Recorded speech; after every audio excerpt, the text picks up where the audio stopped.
So, so this, like I said, this is called The Case. I need one of you to volunteer. Simon. Go on then, whatever. I've learned, spent too many years in the army, you never volunteer for anything. Okay, so Dave, or rather Gerald, is, so you both are old friends of Brian Timmons. I thought you meant I was friends with him. I was going to say, steady on. Well, yeah, you're all thank you. You're all associated with each other. That's better. But you both. So it's all right. I can role play. I can pretend to be friends. So you both know each other, but you also both are associated with a man called Brian Timmons, who was about 35. So what that association is up to you. So it could be an old school chum, a former work colleague, fellow men's club, or you went to university with him. It's entirely up to you what that is. It doesn't make. What's his occupation? Deal. His occupation is so he's kind of a librarian, I believe. Yes. Oh. If he's a librarian, I'd probably have come across him as a not so much work colleague, but if I'm a bookshop owner. Yes. So I'm sure our paths will have crossed. That seems logical. On a professional level. You don't read, so you know. Yeah, so probably a bookstore colleague. Or... I had to read for a bit, to become a professional and learn how to, read people and read people. I'm very good at that. Yeah, I'll have it that when I was doing my thesis for my doctorate, he was the librarian, and we sort of got to know each other. Cool. Very good. I'm sure it'll be incredibly relevant. But so laying the groundwork. So, Gerald, it's sometime in the early 20s. The exact date doesn't really matter. It's sort of late summer, almost autumn, and you are contacted by telephone by Margaret Timmons, who you know to be the mother of Brian Timmons, your friend, an old friend, the librarian. And she seems on the phone when you speak to her on the phone. She seems in quite a bit of a state. She's quite distressed, and she wishes to talk to you in person regarding Brian. She doesn't explain exactly. She just intimates that he's in a bit of trouble. And she didn't know who else anything to turn for my to. muck-up.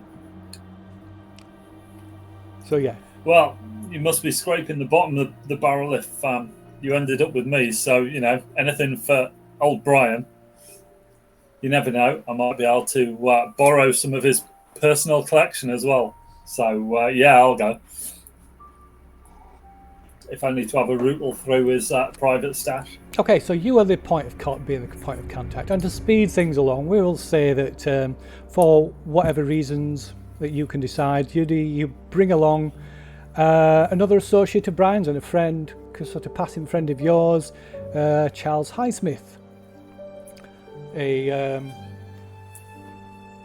alienist who is just perhaps struggling to get low repute, find a place for himself in this this world of this new science that he's pursuing. And about probably just after lunch that day, you turn up at the luxurious and impressive mansion that is located on one of the finer outer boroughs of Providence, New England. It is in New England. Is it New England? It's Providence anyway. I might have totally got that wrong, but yes, in Providence. So you turn up at the door. He's seems to be doing all right for himself. Does old Brian? Possibly family money, Clearly, being a librarian Yeah, maybe it's just inherited. Some of us aren't quite so lucky to make a living in books. Maybe So, could be a librarian. go on and Yeah, so maybe so. So you know this is the family. This is the family home. It's not Brian's home. Although as far as you as far as you know, Brian was still living at home. The last time you spoke to him, which might have been a few years ago now. But yeah, so this luxurious and impressive mansion is the Timmons family home. And as you pull up with your car, and approach the front door, and you are met. The door is answered by a familiar face, Jarvis, the butler. Good afternoon, Mr. Black, Mr. Highsmith. Jarvis, good to see you again, me old mucker. I hope you are well. Oh, well as can be. You know, Life fair to middling. tries its best. You push on through. Good. Well, I shouldn't delay you. Mrs. Timmons is awaiting you in the drawing room. If you'd care to follow me. Lead on, Macduff. Okay, so he'll lead you through to the drawing room. I've got a picture of where is the picture of Jarvis? We have a picture of Jarvis somewhere. There he is. There's Jarvis.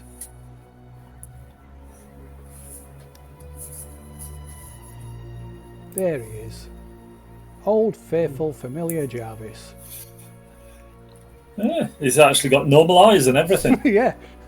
No way I art in this one. Just a lot of Googling. So yeah, it leads you through to to the drawing room where the familiar face of Mrs. Margaret Timmons meets you.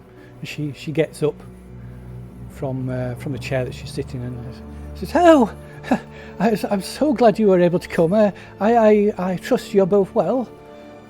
Oh, absolutely. How's your good self? Fair to middling. And yourself, Margaret? Well, Mrs. Timmins. Sure, I'll call her Mrs. Timmins. Yes, probably. If my health-wise, I suppose I'm well, but things could be better. Jarvis, would you be so good as to fetch tea for my guests? He sort of nods and backs out of the room.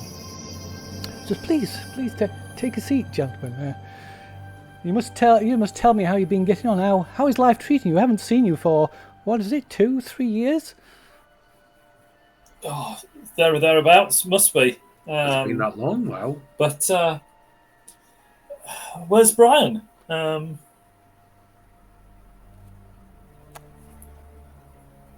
so she's about. Is he not here? No, not quite. Not at the moment, I'm afraid. I hope he's not unwell. She starts to say something, then Jarvis comes back in with his tray clinking, the cups and the teapot, and he places them down on the table between you all. And she says, "Would there be anything else, ma'am?" No, that will do for now, Jarvis. If you just wait outside in case we have need of your services. Says, "Very good, ma'am." Steps out the room. You can see as he's closing the door, he's just literally just stood outside to one side of the door.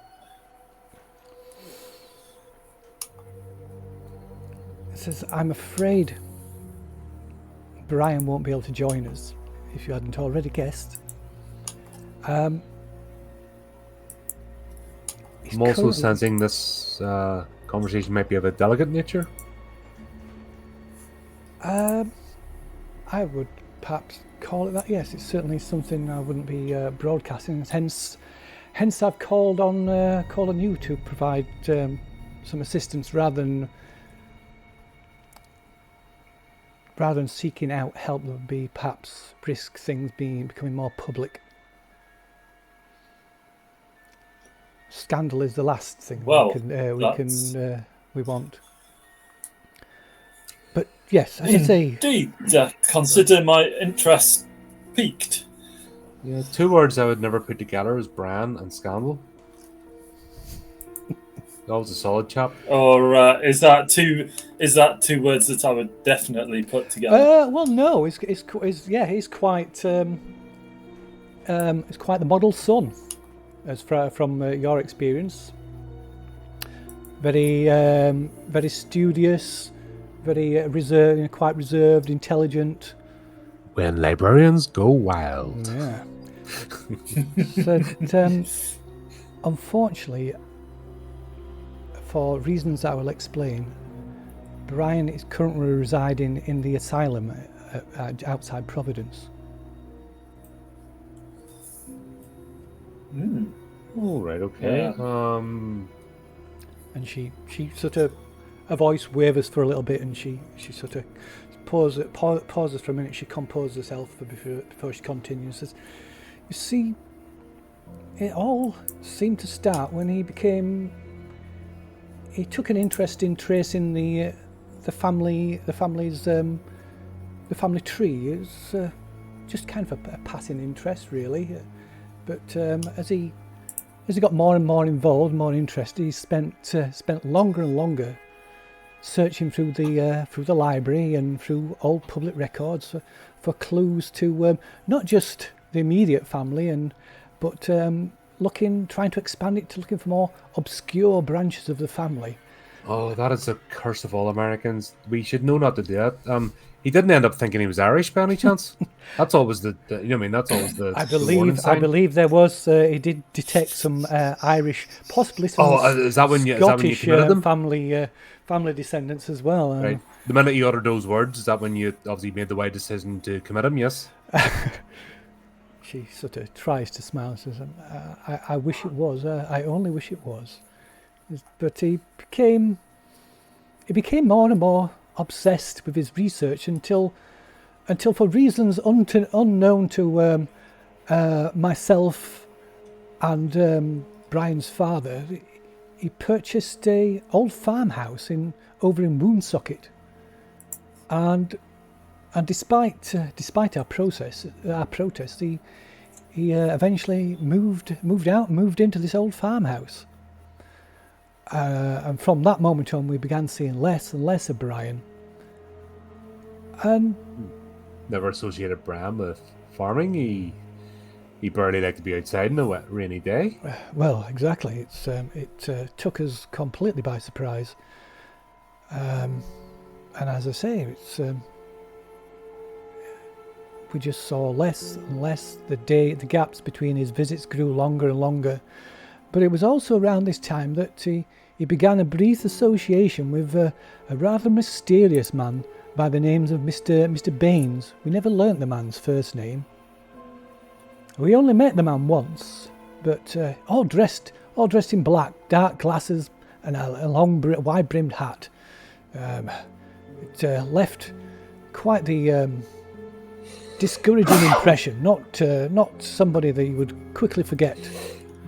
And apparently, we learned that Mr. Baines was living with Brian, at least for a short time, before he suddenly apparently left for Europe.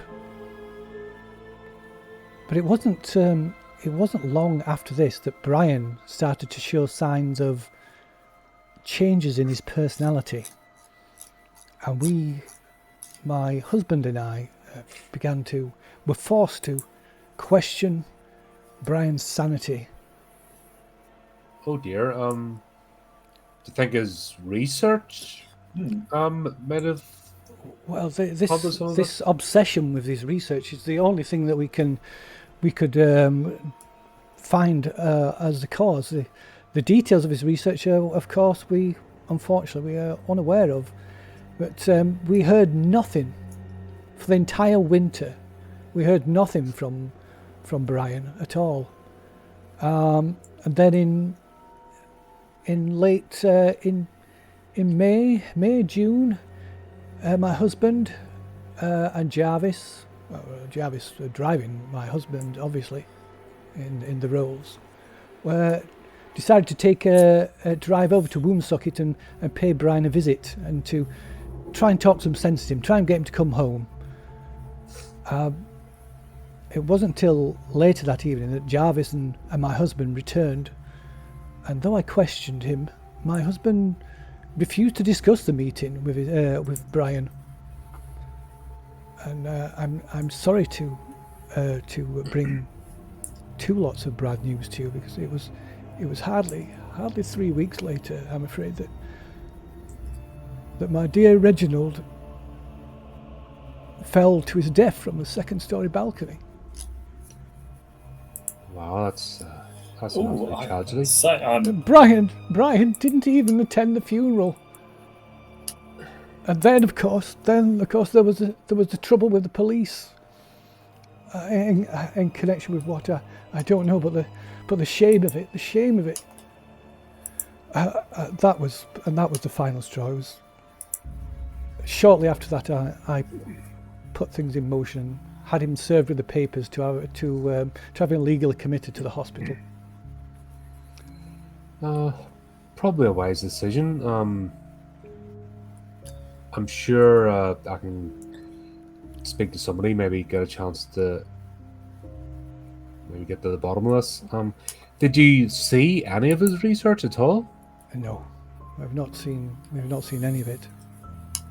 None of And it. it was only this Bain fellow. There was nobody else that he was involved with. That's as far as we were aware, yes. But it was. Thankfully, the police agreed to keep things quiet, since Reginald had friends in the force, and too good it was too, because Brian wouldn't even when the police arrived to serve the papers. He became violent and had to be restrained. Had to be physically restrained. That doesn't sound like Indeed, it does not. It does not. normal. It does not, Gerald. It does not. I find it quite distressing. And now he resides at the Holmes Sanitarium. I've visited him once, but I found it too distressing. He was coherent, but was prone to. But I left when he succumbed to a violent outburst. The doctors there, they say he's not responding to treatment, Mr. Highsmith. And for some reason, I've received communication recently, which has prompted me to contact you, that they no longer want to treat him. And they've suggested that he be placed in a more permanent home where he can be cared for with more suitable surroundings. They mean to have him locked away permanently, Mr. Highsmith. But I've not given up hope. I've not given up hope yet. No, and but first and foremost, pleaded Mrs. Timmins, you must look after your own health. Please don't distress yourself any further. You've acted absolutely admirably, especially the circumstances. That's a shame about Mr. Timmins. He was always an upstanding man and always welcomed, like yourself, always welcomed us into the home. Do you have the key to the farmhouse?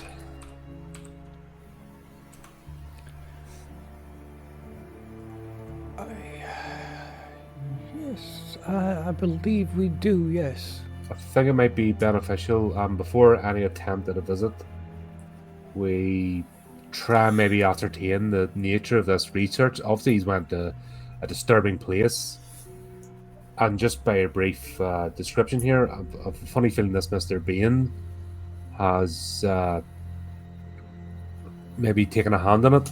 That's how we've seen this before with cults and strange groups, that there's always somebody with a lot of charisma. But why, Mr. Highsmith? Why do you speak of cults? It was only involved in genealogical research. It seems a little dark extreme path, of a connection to make. That genealogy, people do it with the best intentions, but honestly, it leads to strange places. It's best to avoid it at all sorts. like I said, there's people who are upstanding Americans like you and me, and they end up thinking they're Irish. It's a terrible affliction. And who knows where it'll end? You know, that they'll be putting dyes in Italian rivers and all accents sorts. all over the place. Yeah, it's it's a path to absolute madness. And I'm just wondering, somebody like us Baines who just popped in, like Bram was always Did you a curious say, fellow. He Baines was was a in- great help to me. Sorry, Gerald. Did you say this Baines went to was in Europe now? Oh yes, he only stayed with, as I say, he was living with Brian, but he only stayed for a few weeks, and then apparently left on urgent business to Europe. Not Ireland by any chance. Oh no, sir, no, Miss Black, the continent, I believe. No, most of these people don't. Ah. Like I said, it's part of the actual mental illness that starts. They call themselves Irish, but they never actually go to the country. It's a strange thing, and they talk funny. No, man, it's just I've seen many a case. It's terrible thing to witness. Like somebody could be seeing 1 minute and then start genealogy. You can both make a psychology roll as well. Oh, that's gonna be fun. Psychology. Just Oh. So, Mr. Highsmith, this is how psychology works, I believe. okay. Well, please carry. If you want me to, if you want me to give you any hints and tips, you know. No, I'm perfectly fine. I've made many a professional diagnosis in my time. Okay. I think I've got the hang of it now. So, you don't think Mrs. Timmins is lying exactly, but you get the impression that she's hiding something, as if something that she's perhaps ashamed of. Yeah, well, she's obviously concerned about her status. So, whether I'm not going to ask about the sheep in the area. I might wait till we go down to the farmhouse. I don't think I'll ask her about that. That could be. And traffic cones weren't invented then, were they? Well, I don't believe so. So, you know, I'm thinking traffic cones and sheep. is there? Is it? Obviously, we will do whatever we can to help Brian. Is there anything else weighing on your mind with what's happened to him that you can tell us at all? Obviously, we've been friends for a long time. Please feel free to tell us anything else that you think may be able to help. You can make a persuade Anything roll. at all. You can make a persuade roll or a charm roll, whichever. Anything bar intimidate. And you can do it with a bonus. You can do it with a bonus dice because of your connections to the family and because you made that psychology roll. Or not. No, I can't. Do you want to push that roll or spend some luck? Oh yeah, go on. I'll push it. Oh, Just to see how this turned into an absolute disaster. Start turning over go on. tables. Let's push it. Tell me now. Do I still get the bonus dice? I pushing it. believe so. I believe so. Yes.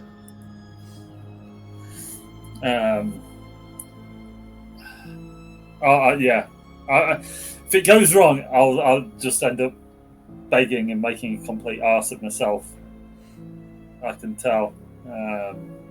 Attempting to be charming, like kissing a hand or something. So you can. So when you make a when you make a a push roll, you can change the. Oh dear, that's worse. You can change the check that you're going. You could have switched to it. So she's like. Yeah, that's so that charm was my best hope apart from. Gerald, Yeah. stop kissing the poor woman's neck. Have you been doing some of that genealogy stuff yourself?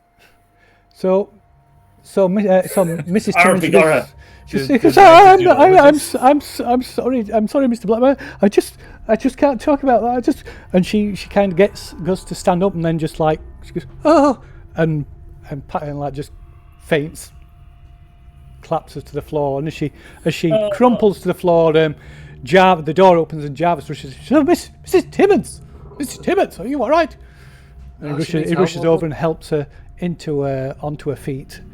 I think just take me upstairs. An attack of the nerves. Right. So Jarvis glances at you, kind of giving you a stern look. Says, "I shall be back momentarily, gentlemen." And he helps Mrs. Timmons upstairs to her room, leaving you alone for a few moments. Well, this is very peculiar. Is there a writing desk? It's drawing room. In the room. There's probably it's a drawing room. Yeah, why not? Guess so, maybe. Is there any correspondence? Any correspondence? Visible. Well, not visible. The desk is maybe it's a roll-top desk, so the desk is closed. To be one of those fold-down writing desks. I would. Yeah, so it's like like just, a roll-top thing. Just go back. I'll just go. Charles, door.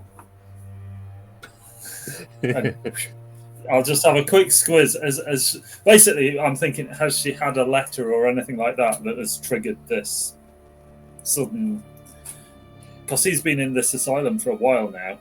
Is there any correspondence that she's suddenly had that's made her start calling people and triggered this attack of the nerves? So that's what I'm looking for. Anyway. So you've only got you open up the roll top desk and you can see I'm only going to have a couple of minutes. So you can see there's various papers and letters and things. Maybe stacks of bills where various things are kept. So you've probably only got a couple of minutes to have a quick look. So you can make a spot hidden roll.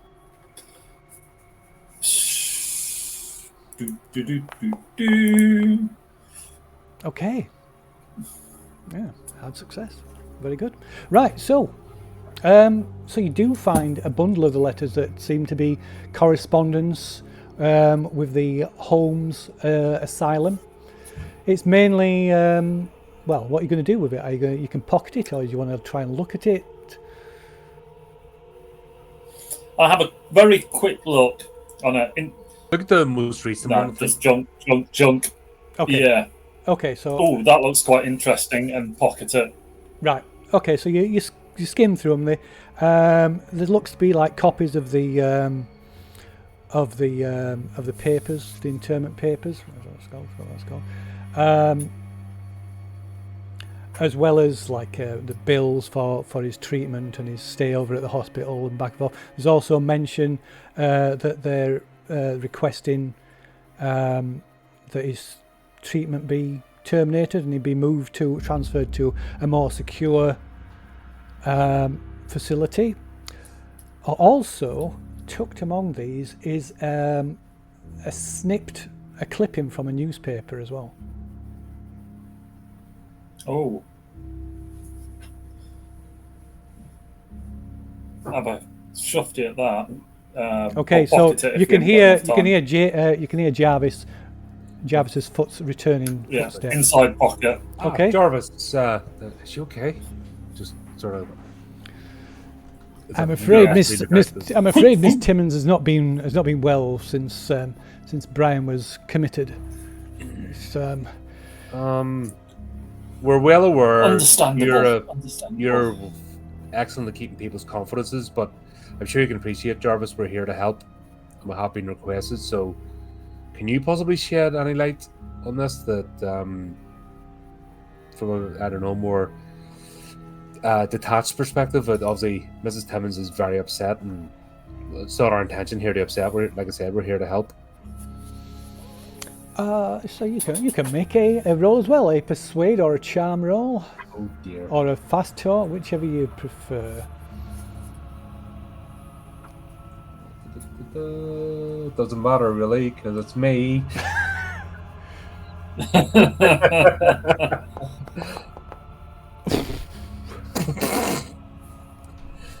I was no bonus dice, by the way.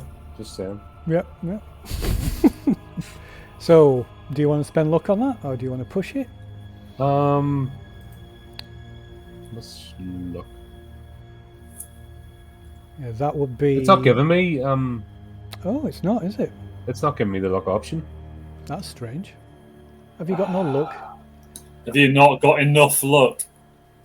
Yeah, I've only 23 luck after. Oh, right, sorry, my fault. I've Right. been spending quite a bit of luck. Yeah, over the last... my fault. I forgot to. I shall reset your luck to what it should be, to what its starting amount. So if you want to roll 3d6 and times by 5, and we'll reset your luck. Me as well. Yeah, you as well. Yeah. Just using the. Yeah, the dice tray. Yeah. No, but I mean the star by 5, or do you have 3d6 manually do it? times 5. Yeah, we can manually do it if you want.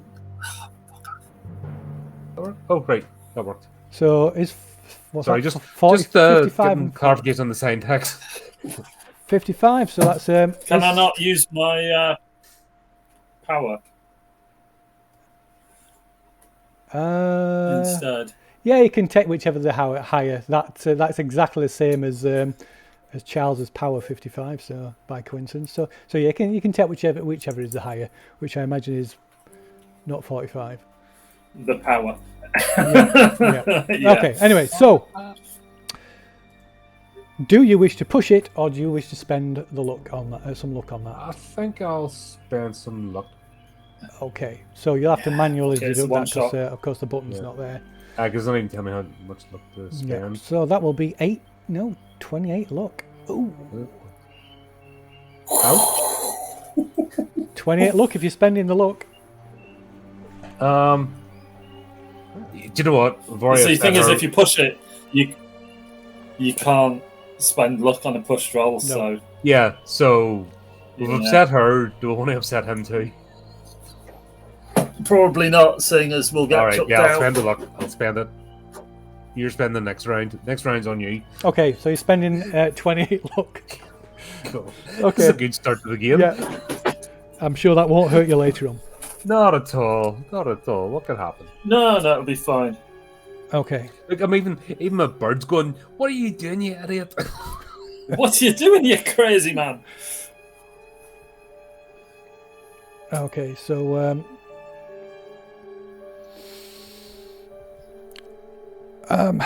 well, gentlemen, it would be wrong of me to breach Mr. and Mrs. Timmons' confidence, but I think in this situation it would perhaps be only beneficial to assist in recovering Mrs. Timmons' mental health at this point of time. I believe, if you'll forgive me, I believe I overheard Mrs. Timmons mention that I drove Brian's father out to meet him, to visit him at the farmhouse. You heard correctly. Mhm. But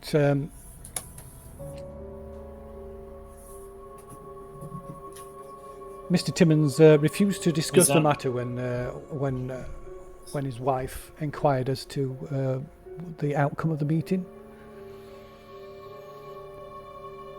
But although I wasn't directly stood by Mr. Timmons' side, I was still sat in the car awaiting his return.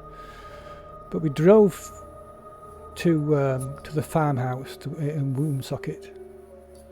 And while I waited in the car, Mr. Timmons approached the house, and he was stood on the porch, and I could see he was about to knock on the door, but he seemed to hesitate and then leaned his head towards the door as if he seemed to be listening for a moment, and then quite suddenly he turned and left the front porch and quickly returned to the car. But when I asked him what was wrong, he refused to divulge what he had overheard at the door. But when he sat, I can tell you this, gentlemen, but when he sat down in the back seat of the car, his face was ashen grey. And he was deeply, deeply troubled.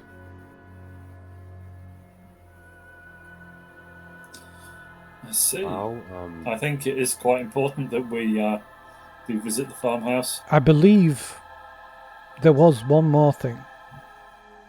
I believe Mr. Timmons attempted to contact Brian once more, but this time by letter. And it was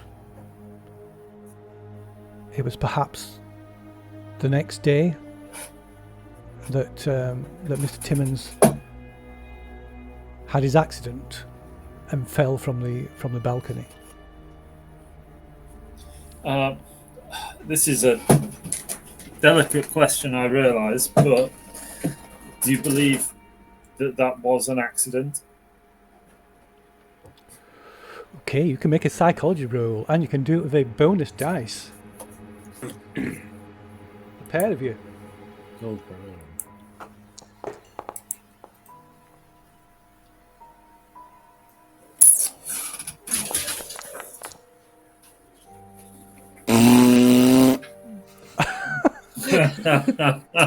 Can I spend a luck just to pass that? If you want, I mean, one of you has passed it anyway, so don't really both need to pass it. With a hard success. Just to... It's going to be one of these games. Okay, right, fine. I'm playing with that guy.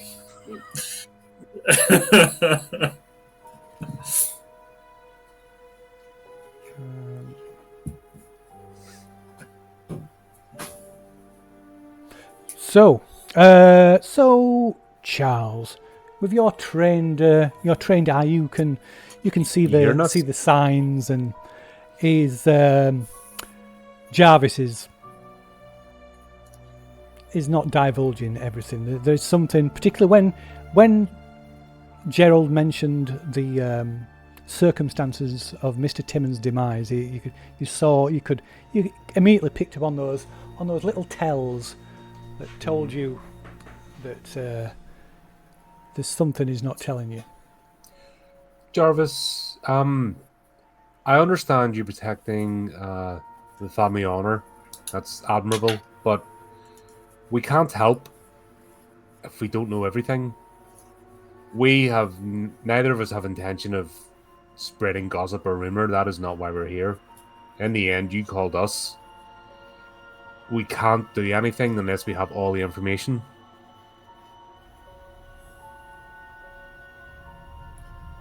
And that includes suspicions.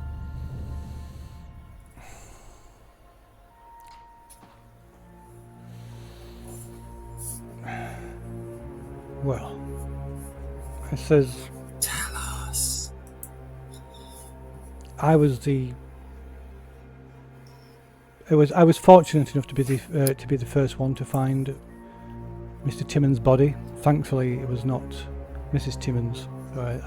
She was spared that at least. I found him, as I say, I found him on the night of the accident, just outside the front on the gravel driveway. And as I was, I bent down to check to see if he was still alive. Unfortunately, I could find no pulse, and just I don't know why. I just happened to look up, and some movement across the grounds, at the far side of the grounds, near the woods, caught my eye. And I saw a figure. You'll heading into across the yard and into the nearby woods. You recall the woods, Mr. Black? Indeed. They had trees in them. Yes. Yourself and Brian, I remember you used to often take walks in the woods. But you'll think me in need of the same treatment as Brian, but I could swear there was something inhuman about that figure. the way it loped across the yard. How strange. Some sort of hound. No, it was like I say. At first, I took it to be a man, or No. but there was something. As I watched, there was something not right. Not, as I say, not quite human about the way it moved. And he straightens himself up, but it must have been. I'm sure it was just a trick of my eyes. It was dark after all. And he like sort of straightens up, straightens his jacket. Says, "So, gentlemen, will there be anything else you require? Do you perhaps wish to see young Mr. Timmons' room?" Yeah, and where he carried out his studies as well. I know he had a.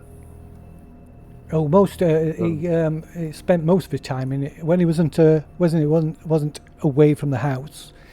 While he was still living here, of course, he spent most of the time doing his work in his room. Oh.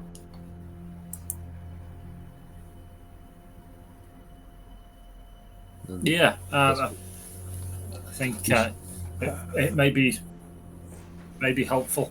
Well, if you'd follow me, gentlemen, I'll show you the way. Although I'm sure you know the way, Mr. Black. And then I better attend to Mrs. Timmons. Oh, indeed. Before I forget, and he reaches inside his jacket and produces an envelope with your name on it, Gerald. This is Mr. G. Black. This is Mrs. Timmons prepared this early. It is a letter of introduction to the Holmes Asylum to allow you admittance to visit Brian. Perfect. Many thanks. But yes, please look after Mrs. Timmons well. Yes, I shall. I shall. I trust I can rely on you. Shall we let ourselves out? Indeed, gentlemen. Indeed, yes, that would be most kind. Our utmost discretion. Indeed. And yes, if we. But I believe Mrs. Timmons was hoping that you would pay Brian a visit, and perhaps between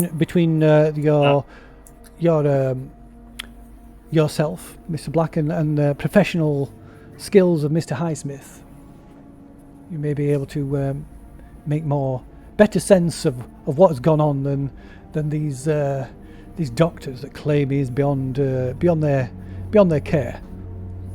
Understandable. That's why we'll do a bit of background research first. Don't want to jump in and let's try and find out what he was actually looking into, because this is not normal. Like I said, looking at the genealogy is bad enough. It just takes you to bad places, but there's obviously something more that's happened here. As you wish. And if you'll excuse me, gentlemen, and when he leaves you, he points to the door of Brian's room and then continues down the landing towards Mrs. Timmons' room. So I believe we should. I suppose we should give you a picture of Brian, since you both know him. Here is a picture of Brian. Ooh, bloody hell, that's big. Oh my, no. No, just one moment. No. This is huge. Yeah, okay.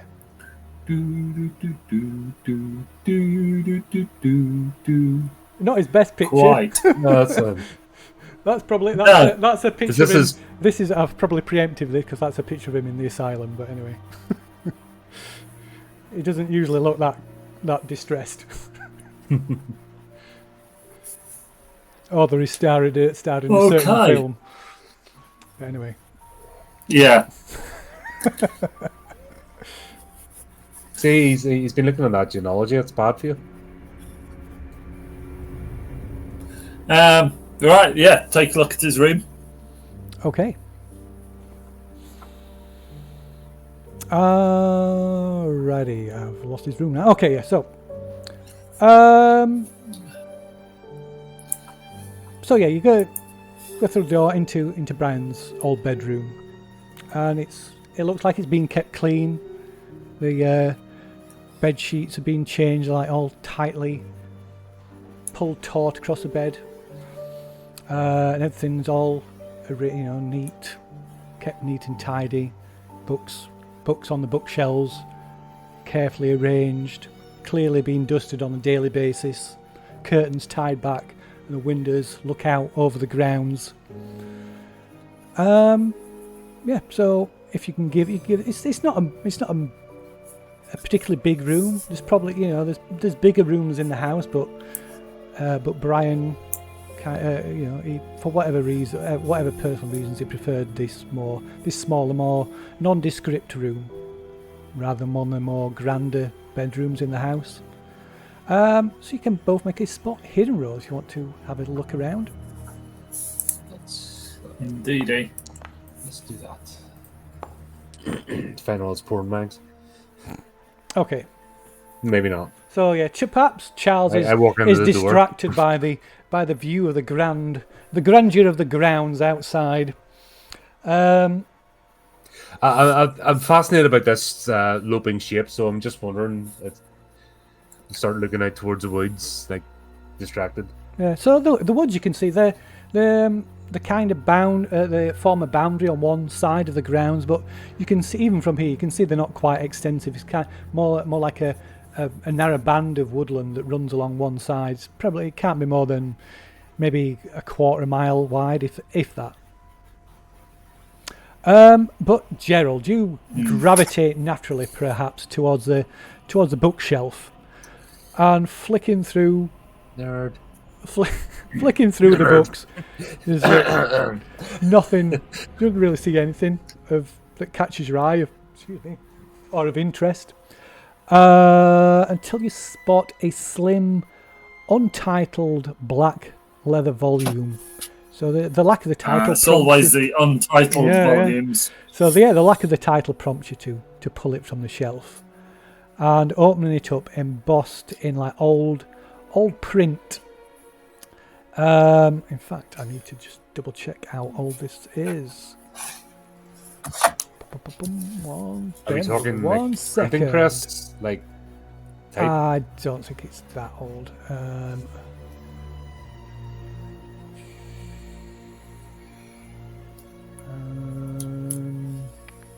God, I think that was the head of technology. That was actually world-changing technology. I can't find it because I've forgotten what title it is. It is. Oh yes, of course it is.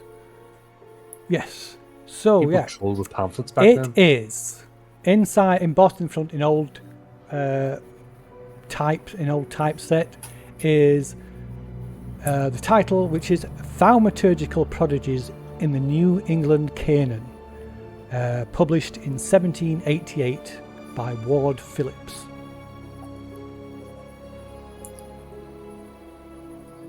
Okay, and what is it actually about? So Apart from thaumaturgical prodigies in New England. Let's see, where are we? So just flicking through it. Obviously, it'll take some time to read it properly. But yeah, it's a slim black volume, and the book is mainly about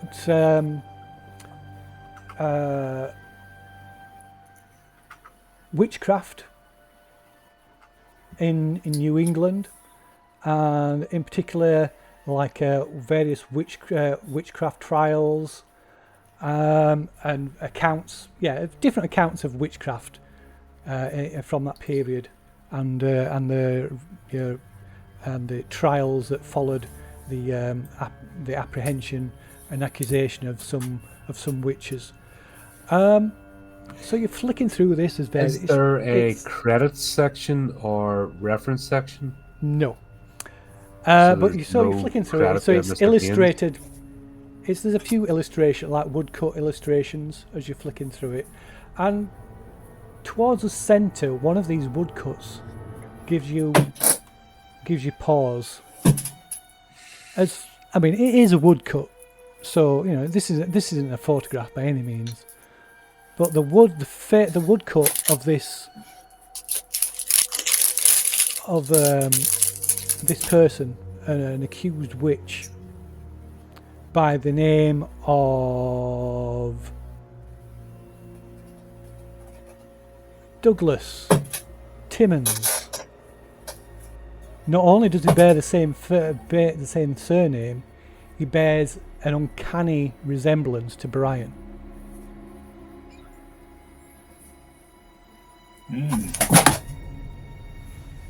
As far as woodcuts go. I'll point it out to Charles. It's like this is quite clearly some sort of ancestor of Brian. Look, the Looks like a cat. the resemblance is quite uncanny. Yeah, amazing. I wonder if this is what's led him down this particular path. Does he maybe I think wonder, yeah. he is a witch himself, or a reincarnation of this character? Sometimes, like I said, this genealogy stuff, it leads to all sorts of psychotic breakdowns. Yeah. Quite possibly. I wonder if this Douglas thought he was Irish as well. Very worrying. Very worrying This indeed. Douglas Timmins. O Timmons? Am I saying an O Timmons getting scratched there? In blood? The O and the... Yes, this is going to be a running thing this game. Sorry. Gotta poke at the plastic patties.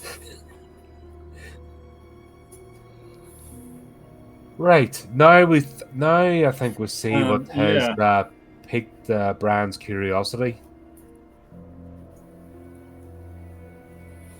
Yeah, definitely. I think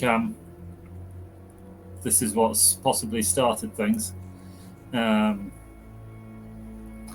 Yeah.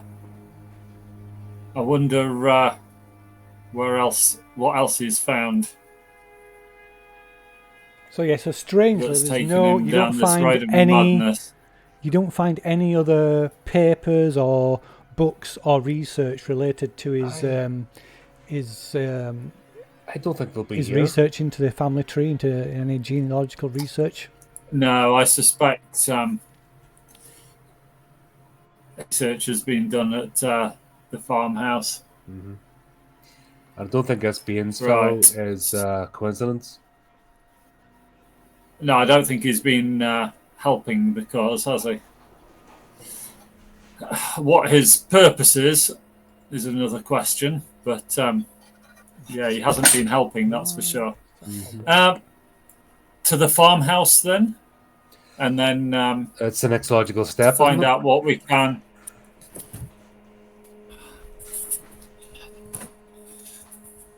And then go and see Brian. Okay, I'm just. But yeah, I think to the farmhouse, see what else we can. To the I farmhouse. feel that is probably the source of it, or where he's been doing the bulk of his research anyway.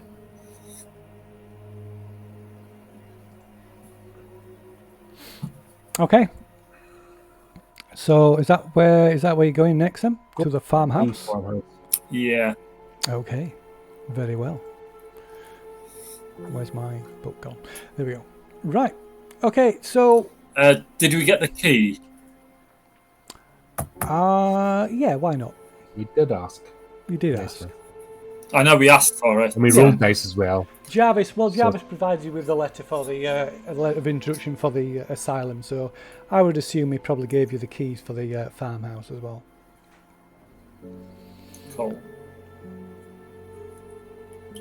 Right. Okay. So Woonsocket is a small rural town, about an hour's drive from Providence. I believe we have some more illustrations. So this is Woonsocket.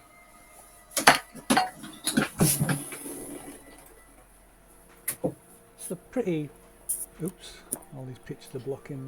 Right on the screen. Let's move those out of the way.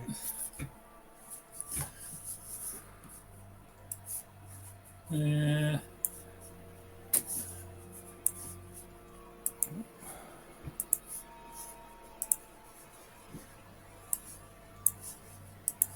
Okay. Let me move that.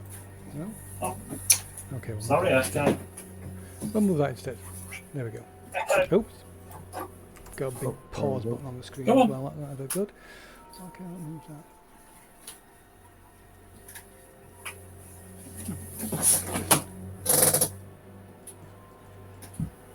No, I can't move that. Ah, there we go. No? Will I move it? Okay. Very well, no matter. Yeah. So yeah, it's a typical, probably pretty typical small backwater town. There's a main street runs through it. There's a police station, town hall, jail, library, church, general store, that kind of thing.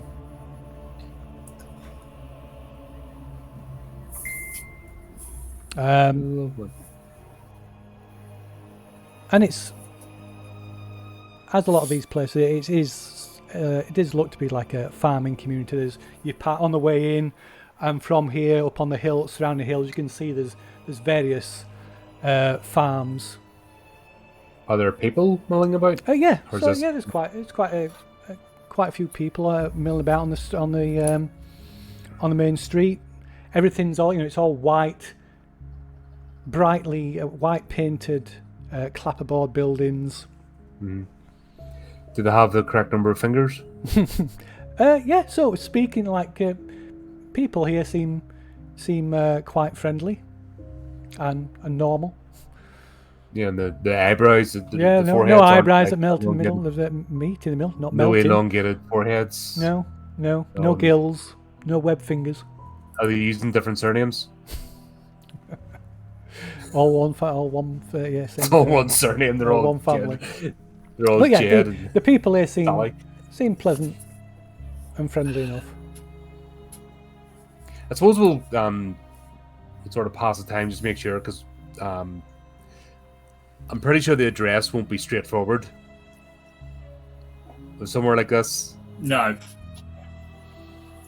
so we'll ask Almost for the certainly not. farmhouse.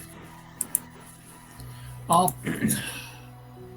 Okay, so they are, just in case you forgot, because I presume you have, during the drive over, or between leaving the Timmons house and the drive over, are you looking at the thing that you stuffed in your pocket? yes. I'll drive you to I that. will look at the thing that I stuffed, that I definitely didn't forget, that I stuffed in my pocket. I thought that you didn't forget about it. No, just we'll jump forward in time. I was like, okay, but we're so keen to crack on, we'll just forgot to take a pregnant pause.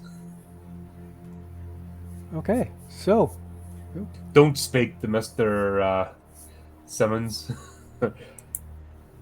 Who might get confused with Simmons. there you go. If you would like to read out that newspaper clipping to. You're hiding it behind Jarvis's photo. yeah, Jarvis has been a real pain in the ass. He's been obstructive. Every other photograph you've put Yeah. up has been clickable. They can actually move it. Yeah, I know. No, I can't even get rid I'm of also- Jarvis. It's proving to be most annoying. I'm also struggling to get back into Forge. Oh, Right, it okay, says so you're still in, so that's probably why. So I shall boot you out. Yeah. I'll kick you out. Kick him in the bits. It's all right. Yet again, Come the to think cat about what he has did. turned my Wi-Fi off. As a little ball of destruction and terror. Yes, just walked across my keyboard, turned my Wi-Fi off. Nice. Brilliant. Anyway, okay, so Which then, Grave Robbers yeah. Strike Cemetery. Pre-colonial grave opened. ooh, Opened with two ends as well, so it's really dramatic. Authorities at a loss. ooh, okay. By Mitchell Welbury. so we might go and look this person up. Wood Socket. The police report few leads concerning the mysterious grave robbings at our Grace Cemetery last night. The desecrated grave was located in one of the oldest parts of the cemetery. The pre-revolutionary headstone was so worn that identification of the grave has been deemed impossible, due to the fact that few burial records from that time remain. The police have been unable to identify the missing body. Ooh, naughty, naughty. Quite.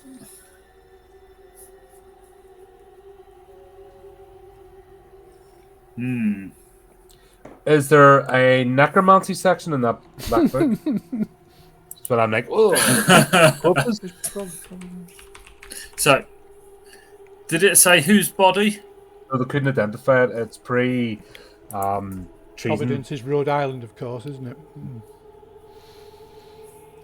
It is. Yeah. So My it's apologies before the for that. treason session that they lost their minds. See, they started doing that genealogy stuff, and then that's what it leads to, revolutionary wars, and just...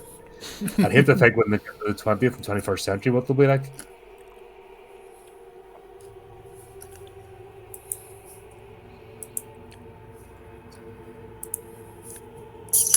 Okay. There's more things obscuring it for other people. There you go, let's get rid of that.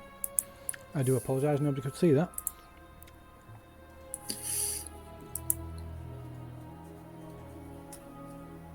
So, possibly the cemetery as well. Although I can't see how we would be able to identify anything if nobody else has.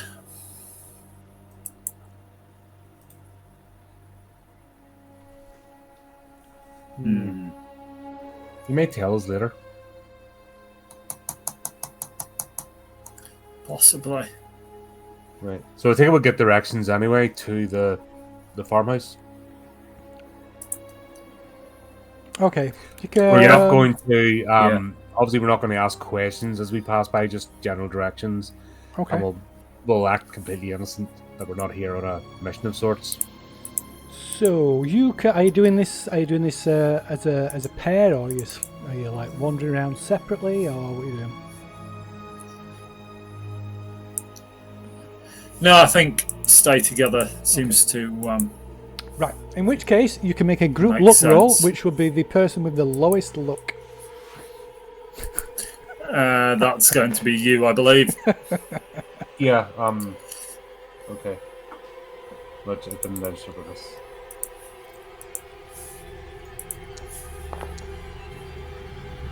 Oh wow, that is not quite a fumble. Almost though. Yeah. Okay, so it takes you maybe about an hour. It's early. It's early evening, getting on towards early evening, about 6 o'clock in the evening. By the time you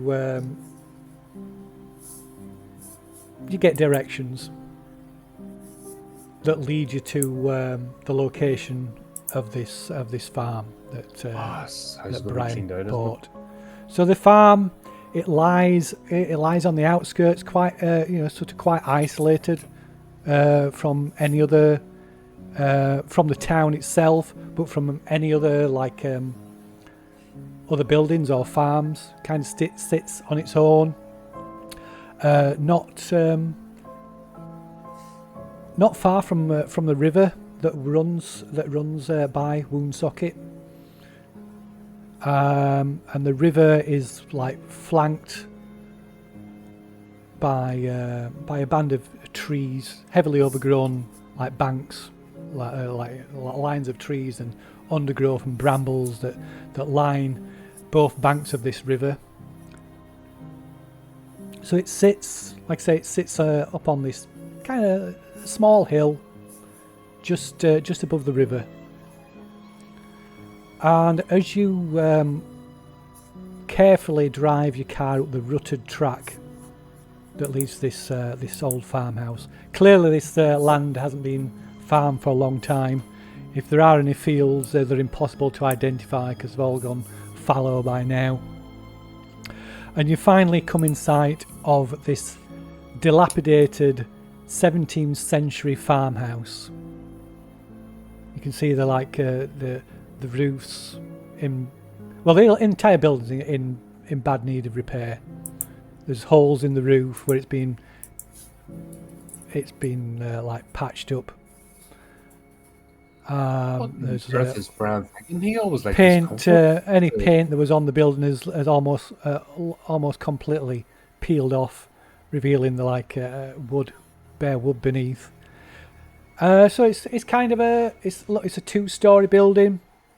There's a long porch runs along the entire front of the house. There's you can see the remains of an old collapsed well to one side at the back, towards the back. But yeah, they like grounds around. There's no sign of any remains of what might have been a garden or anything like that. It's all really heavily overgrown. So whatever Brian was doing up here, he certainly wasn't doing any DIY or gardening. Very strange. I dread to look inside. This is complete Is this, departure. I was going to say, is this out of character for Brian to let it get so? Well, as I say, so you know Brian to be quite a fastidious kind of person. Yeah. That is quite worrying in that case, that he'd let it get into such a state, because this isn't just 3 months of being left. No, he's bought it in this state and he's moved in. Yeah. And obviously he hasn't improved things. And I think we're in for an unpleasant surprise when we go inside this building. I suspect you might be right. Pardon me. I would want to commit someone that moved into a place like that. That's just not right. Well, I think we need to go in there. Absolutely. Strangely came in here because his parents would have never interfered with his research. And I can see why his father was taken aback, just by the state of the place. Okay, I guess we're going inside. Yeah. Oops. 1 second. Yeah. I just need to. Let me have to reduce the size of that because that's crazy big and that's crazy small. That's probably about right. So 0.4. Whoops! Didn't mean to do that so soon. But anyway, doesn't matter. It's perfectly fine. I do not own any tokens. Token vision. 1 second. Let's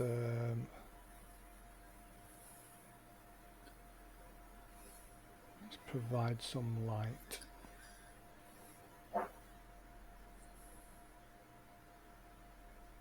Oh no, we're switching screens already. Dun, dun, dun. Light. Yeah. Let's Stand by for solid rolls. That should do it. Boom. There we go. We're in the Corbett house. Okay, we've jumped that scenario, have we? Is this the way it's going? Press that. Oh, that's way too big. Yeah. Oh, what have you done now, you little shitbag?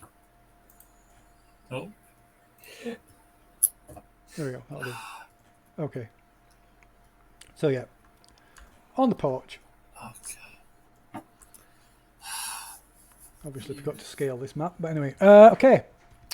Let's continue the. Nope. There we go. Don't look at me with your little innocent face. Right. So yeah. So you get out the car and step up onto the porch. They're like the boards of the porch creak alarmingly under your weight of your feet. So Hang on, much so that you take the precaution of watching where you step. You can both make a spot hidden roll as well as you look about.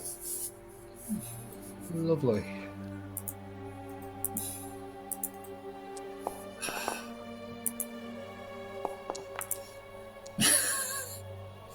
So Charles, again, you're probably taken in by the beautiful landscape, despite the rampant weeds and things that have taken over the place. It's still quite picturesque. But Gerald, you're paying more attention to what's in front of you, and you notice that the front window to your right here. Why is it not pinging? Can you see my pointer? Pointer. Yes. Yes. So this window, it is. You can see that it's been forced open and then closed again. Ooh. Okay. From the outside, I assume. Yes, from the outside. You can clearly see where the wood's splintered as it's been somebody's used something to force it open. Somebody appears to have broken in. Charles, see here. That's why it's not working.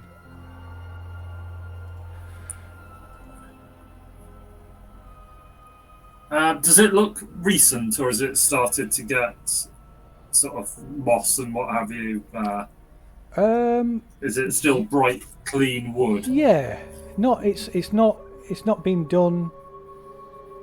So you'd say it's maybe been done sometime in the last month or two.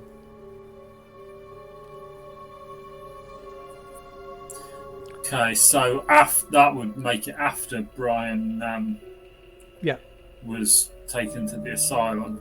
Okay. So I'm just gonna this might cause Foundry to reload, so just bear with it a second. Just so I can put the pings back. Oh, it might not. Oh yeah, it is causing it to reload. So, yeah. But yes, we're not the first people to come up here, I don't think, Charles.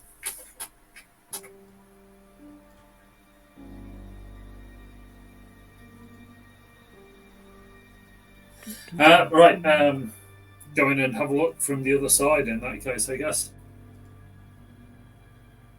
I take it the door's locked. It is indeed, yes.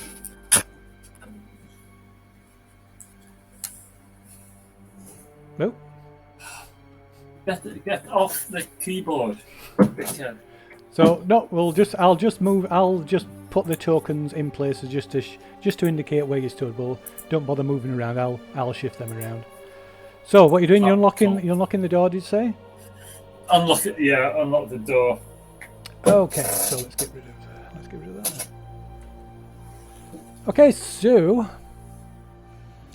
the door opens into a dusty hallway. There you can see that all the floorboards, there's gaps in the floorboards. They're all kind of warped and quite rickety. You can see again quite a rickety wooden staircase leading to the upper floor. What looks like you can see a door under the staircase that either leads to some kind of roots, maybe a root cellar or just a cupboard. And you can see that it runs through all the way through to the back of the house, where there's a rear door, and there's passageway off to your left and right, and immediately to your right and left is an open doorway to the right that appears to lead into a dining room, and to the left that leads into a study. Are there any footprints in the dust? Yeah, there's probably quite. Any sign of? Just yeah, you can see there's recent. Well, there's quite a lot of footprints tracking back and forth through the dust. So it's impossible to distinguish if anything was recent. It looks like Brian never even bothered to clean the place inside, never mind the outside.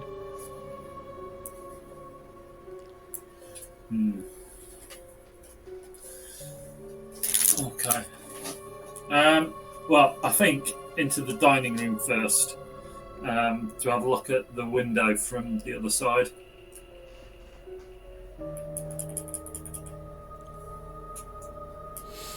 Okay, so you're going into the dining room, or what about Charles? So just like I said, just move just to indicate where people are.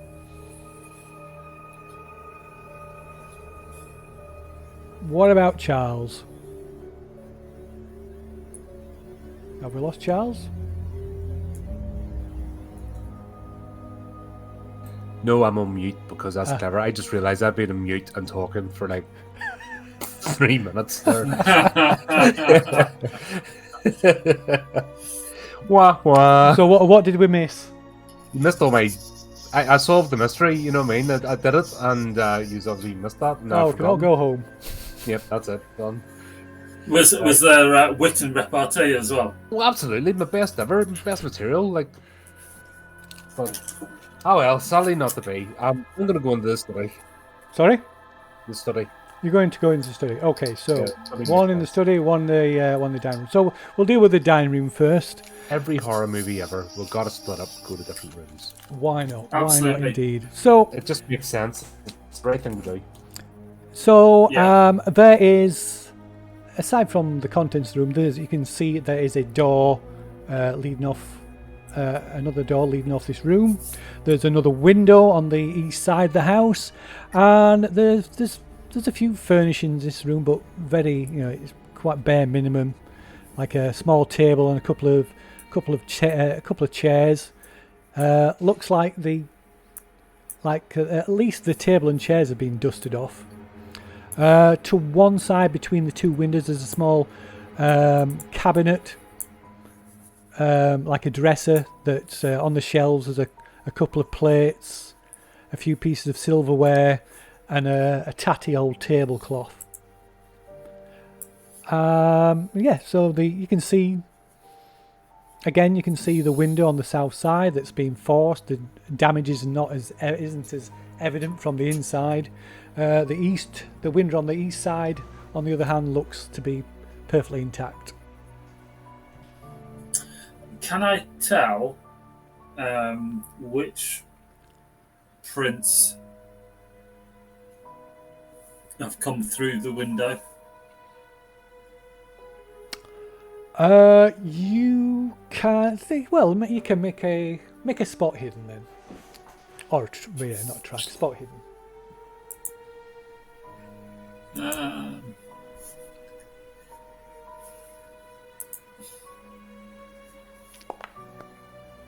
Okay, yeah. So you can just about make out some prints amongst all the jumble of other prints that are going back and forth across the room. You can make out where some prints come away from the window. What makes them stand out is the fact that there's still remains of some what looks like dried mud, just little fragments, little telltale traces, and you can see the footprints go from the dining room out into the hallway. But you can't distinguish where they go from there, because the traces are like minute traces of mud, have worn out by then, and they're just lost. Okay. They're just lost amongst the other footprints. So, Charles, you're in the study. Mm-hmm. So again, this is quite sparsely furnished, and it's not well kept. It's really dusty, a lot of dust everywhere. The few things the room does contain is a large old roll-top desk and a chair, and there's a chair positioned near a crowded bookshelf on the west wall. There's a huge on the north wall. The north wall dominated by a huge fireplace in in the middle of this like ornate but warped wood-panelled wall, and there's a faint, musty odour of mould and decay. Alright, suppose I'll go over the desk first. Let's see if I can open this up. Okay, so you go over to this again. It's one of these roll-top desks. They kind of like just the like cover rolls up into the top, and you can see it's got a lock on it. But as you get close, you can see the lock on this desk has been forced home quite crudely. You can see it's quite badly splintered. Oh dear. Somebody has been. I'll just call over to Gerald and say, it looks like someone's forced the drawer open here, trying to find some things. So obviously I'll open up I'll lift the ruler a bit. Okay. Okay. Strange that they pulled it back down afterwards. Were they hoping not to get caught? So inside the underneath the inside the desk, there's a few drawers and little shelves inside. On a side shelf inside the desk is a large antique-looking key. Really, like big, oversized. Looks kind of like I said, kind of like it suggests. Kind of thing you'd find in an antique shop. That looks 100 years old or more. I suppose we'll grab that. Anything else? Is it being? Am I seeing signs where it's just being cleared out? Like, so checking on the shelves. There's nothing on the shelves, but you opening the drawers. You do find a few things open in the drawers. So, Gerald, what are you doing? Are you? I guess if he's shouted me, I'll wander over. Okay, so as you There wander, doesn't seem to be anything particularly in here. so Charles over here. No, can't move him. Oh no, I have to move you up. No, let's get you out there. Okay, that's been awkward. Right, anyway, doesn't matter. Oh, now everything's slowed down. Right, okay. Fair enough. We'll do this again. There we go. I'm brave. Let the first click happen. Right, so Gerald, you can make a luck roll as you walk into the room. Oh, marvellous. Okay, cool. So as you walk into the room, something you kick something with your foot. Not something heavy, just you barely notice it. Well, what was that? So looking down, you can see a cigar butt. Yeah. I'll pick it up. Okay, right. It's Is it Cuban? no, it looks like some really cheap brand, and it's the end of it is well chewed. You're unsurprised to find out it's cold, but it's also dry. It's sort of dried out and brittle, so it's been there some time. But it's I never laid spoke, did I? as you. You didn't know. You know that for a fact. But when you pick it up as well, you can see there's a hole being burnt in this tatty old rug on the floor. So it was laid on the floor long enough to burn a hole in the rug. Lucky. I wonder what he was. I motion to the desk and show that it's been forced and cleaned out, and then I point over to the bookshelf. What on earth could he be studying to have somebody actually break in? This is Bram we're talking about. The most inoffensive meek man on the planet. Yeah. Oh, I wouldn't. Obviously, their mind like yours. Yes, I could say you find that dull. He's not exciting enough, but he was a learning man. He enjoyed his books, and he liked research. That can be quite exciting in the right circles. Is there any signs of him having burnt anything in the fireplace? You can go over and have a look. By all means. So, Charles, Let's get rid of that tag off there. Actually, we don't need that name tag on. Like I said, there's a couple of drawers in the desk, and opening the first of all, opening the top one.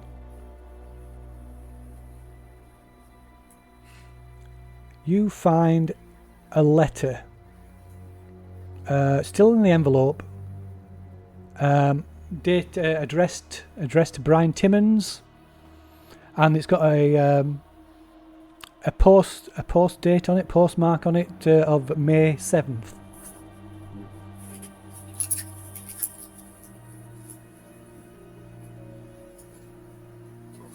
Question: what date was he put into this item? We'll get that established. About June, late May, June. Say the 30th, maybe. You don't know the exact date. Right. So.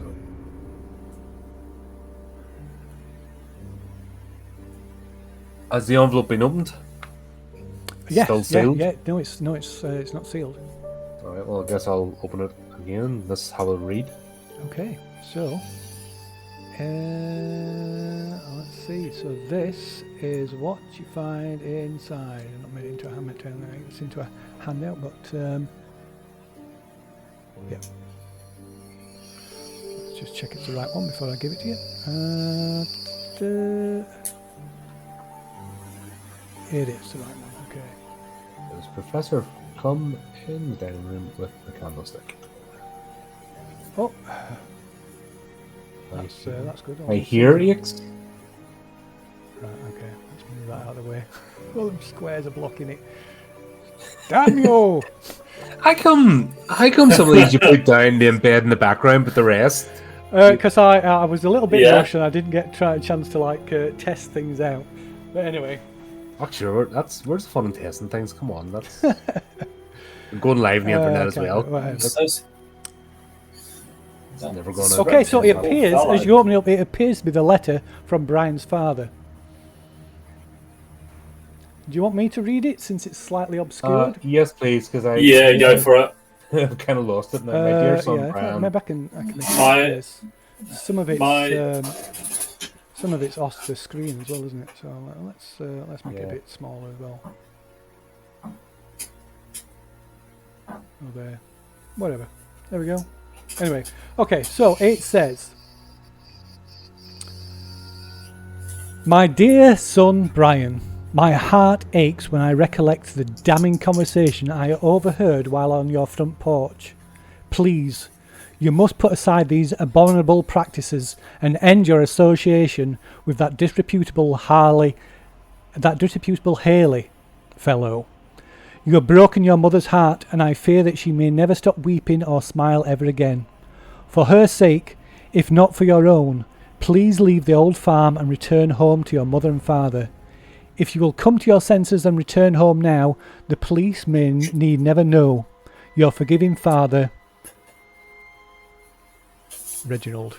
And then scrolled across the bottom,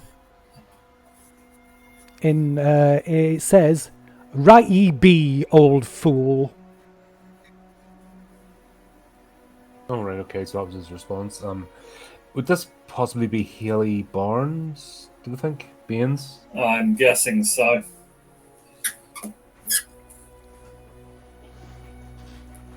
They were saying things like Happy Pappy's Day, weren't they? And they were looking up the recipe for corned beef and cabbage. The diabolical things they were doing. That is fairly diabolical. It is, it's heinous. I wonder what he was up to. Obviously nothing good. Or what Baines was up to.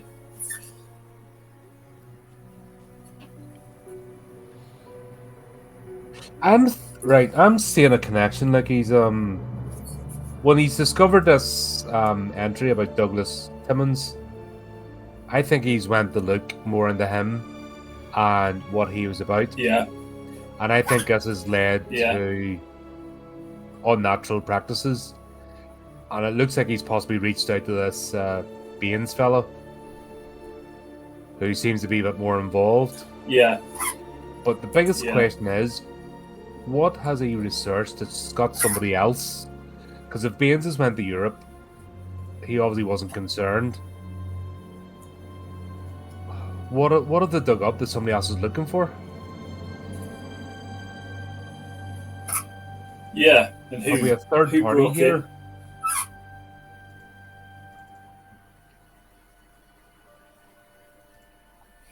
Either somebody's trying to, Definitely they're either trying to find what he's researched, or they're trying to hide and remove the evidence of what he's what is researched. researched. Yeah. Oh, did you see anything in the fireplace? We're not got to that yet. You were on your way and you found out. So you were looking. Obviously, Gerald you were shows me looking the at the. cigar. I showed Gerald the key. Yeah, so you were looking at, you found that letter and took that letter out. So you've only checked the top drawer in the desk for now. But so Gerald, you're checking over the fireplace. So there's the remains. You can see the remains of like past fires. There's the like charcoal and perhaps fragments of paper, but nothing. Nothing legible. Nothing legible. No, you can't tell if distinguish if it was newspaper or what what it was before it was burnt. But you can. I'll give it a stir just to yeah. Okay. You can make a spot hidden roll as well. There's lots of spot hidden rolls going. Good job. It's the one thing I'm good at. He says as Okay. he fails it. You passed it. Got a hard success. Yeah, so I'll just kind of move that. I do seem to be very good at rolling 20s. So move it there. Move it there.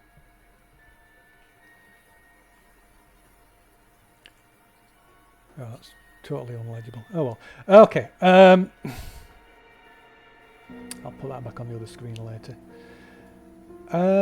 So Charles, you finish reading this letter and try the bottom drawer. Mm-hmm. And there is, so in the bottom drawer there are some tatty, faded old pieces of paper look like from clippings from ancient newspapers, and look like some kind of flyer, but when you pick them up they almost like fall apart when you touch them. Yeah, so just set them gently up on the desk. What I want to do as well is just each of the drawers is fill my hand around inside just in case there's anything attached to the upper part, or I'm just getting the impression that they were being secretive about this for a reason, and maybe they've hidden something. Okay, so there's this. Those are quite old. The redcoats are coming. And this. But that's gone off the side, hasn't it? I'll move that over a little bit. See that now? You can see that now. But as you take these out as well, you find another letter beneath these scraps of paper, which is also yellowed and old, yellowed with age, and quite like dry and crisp crinkles, and then like when you pick it up, and as you open it up, it's written in German. Okay.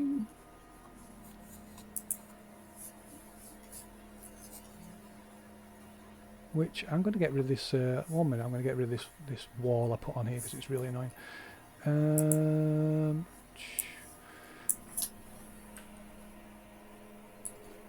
Because it's serving less of a purpose than it was meant to.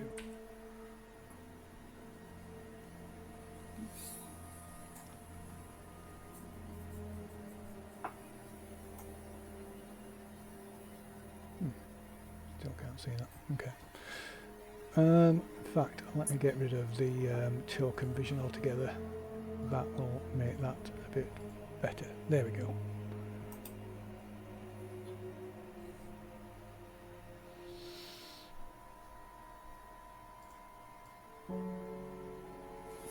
There, people can see stuff now.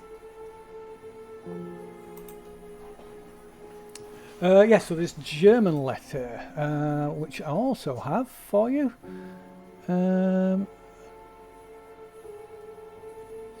Which is probably really big as well. There we go. Obscured by more blocks. I can shrink that down a bit so it's there. Drop that down to there.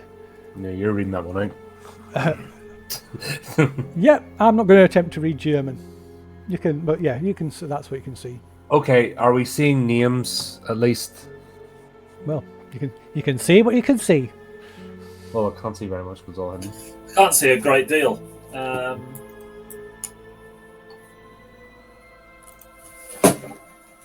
Herr Timmons. Ich will Diesel. It does say Timmons, though. Ich freue mich. Ja, nicht.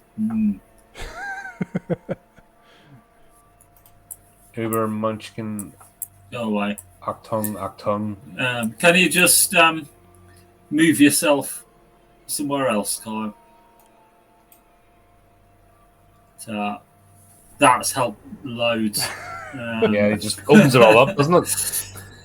See mein Angelbot, you're after me in the organization. Ich auf mein Angelbot. Heil Yog Sothoth, Baron H. So Baron, what's his name? Bane's his first name? We think it's Healy. Haley. So Baron Haley. Is he a... Maybe Yeah, he's but if Baron. this is an old, Haley fella. yeah, this is an extremely old one. So this could be a letter to Douglas. Oh, yeah. That's true, Hertiman. Yeah. Don't know who that letter's actually to, do we? And we don't know. Like I said, he's delved into the dark arts of genealogy. So this could be a diabolical language of demons, for all we know. Yeah. Certainly isn't any language I recognise. Well, with my knowledge of Greek and Latin. So yeah, this letter, it could quite easily be as old as the other scraps of paper that you found in that drawer. Yeah. So Gerald. So maybe he has been researching his family.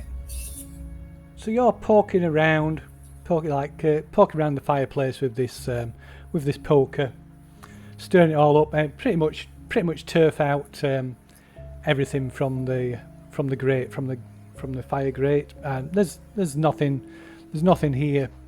But as you turn round to speak to Charles, as he's talking about this letter, in this letter written in German, you turn with the poker in your hand. The poker catches on one of the panels of the wood panels of the wall. And as it does, to your surprise, the panel comes away and it appears to be on a hinge. A secret room. I'll open it properly and. Okay, right. You go to What's behind you have to get your fingers. It's quite stuck and it's quite stiff, and you're just manage to get your fingers behind it. Poker. I'll get your poker behind it, yeah, and sort of prise it open, and it pops open. And as it pops open, you're engulfed by this stench, by this rush of warm, fetid air, and the smell of rot and decay as this badly decomposed body falls out of this cramped, when it's been stuffed into this cramped space, into this alcove, and falls out onto the floor across your feet. and you can make a insanity roll. Yeah. If I don't turn around, No, you didn't see it. You didn't see it. You're not being Okay, surprised so by it. So for somebody that's been surprised by the bolt, by it. Charles, look at this. Sorry, I'm just reading this letter. I turn around like this. Oh yeah, I'm sure that's wonderful. Okay, so yeah, if you maybe like step back in surprise, but you don't lose any sanity. But yeah, the smell. Let out a cry of alarm. I'll turn around. Dear God, it's a body. How old is this body? So you can make. Would it be old enough to be an unnamed soldier by any chance? You can make a medicine roll, see if you can determine. Really?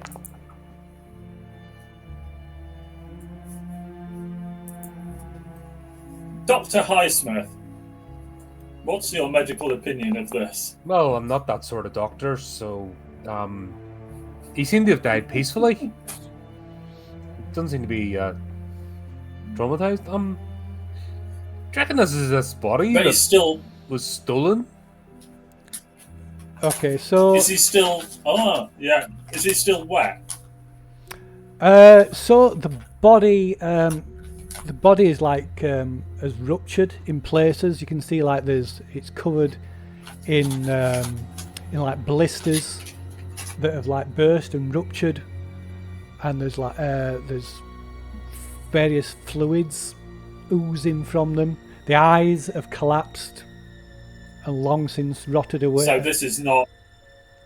Well, This is not a colonial body then. No, this is fresh-ish. yeah. How fresh you don't know. Yeah, but So the it's not- skin like I said, started to turn. It's not the unnamed soldier that was stolen. No. So the Right. skin started to turn like it's kind of wet and slimy looking. It's turned a greenish colour. And Sort of gag a bit. there's maggots, like clearly visible inside the like cavities and orifices, like the empty eye sockets, the nose, the mouth. Jesus wept. What is Ram been up to? It's like still clothes, so it's got some clothes on, but there's nothing like just a pair of trousers No name and a tags or shirt. No, there's nothing identifying Not well dressed. on them at all. Working clothes or They don't look. They look pretty. No, they're not a workman's clothes. They look pretty average. Not particularly expensive, but certainly not. clothing that would fit in with a farming community or a city. No, it's more like like a white collar worker type clothing. For example, we've passed through this town. We've seen quite a few of the residents. I take it we clocked what sort of clothing they'd wear. You know, maybe like a clerk or something like. Like I say, it's just a quite plain pair of trousers, white shirt, or what once was white, socks and shoes. Not a farm worker. Sorry? Not a farm worker. No. Or possibly not somebody native. That's what I'm saying. Is it more city dress, Clark, or that's hard because to tell. this village wouldn't have like a clerk's office or anything? Oh yeah, it's got a town hall and stuff. So. Oh right, okay. And a sheriff's office. Sorry, I was thinking like completely isolated. You know. No. Backwater, but this is sort of frontier town. No, it's not that. No, not that point. No. Okay. It's small, but it's not that isolated. But while you're checking the body, you note the one distinguishing thing on the body that you do notice. There is a ring on one of the index fingers, on the index finger of the right hand. It's barely. You don't notice it at first because it's all covered in like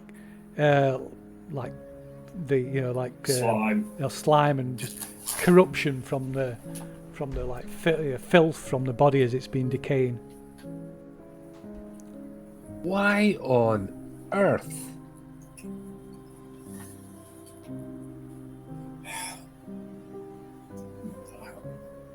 But We're going to have to call the police. Yeah. I know. I know we're trying to keep Brian's name out of things, but we've just found a fresh body. Is it worth getting back in touch with the Timmins residents? Do they possibly have a particular officer that they have been liaising with, rather than making a general call? Possibly. Should we ring I take it Jarvis? there's no phone. oh god, no. There's no electricity or anything here. If we write a letter, maybe that would rather that than just decriminate us, saying there's no phone, so we wrote a letter reporting it. So when it comes to court, we tried our best. Let's take a look at that. Let's take a look at that alcove. Was that just body shaped, or was it leading somewhere? No, it's just it looks maybe like a priest hole type thing. But it doesn't go anywhere. Can I have a look at that ring? You can. So it looks like a you've seen that rings like this before. It looks like a university signet ring. Like passing out. Oh, like a fraternity ring. Yeah, like a fraternity ring. Yeah. So it's not particularly. It's quite common. But as you clean it off to look at it, you can see there's an inscription on the inside, which is pretty typical. And it says B. Timmons. Can I read it? It says B. Timmons, class of 16. Would that match up with Brian? That would be about that would be the same year that Brian graduated. Yeah. Why has he got Brian's ring?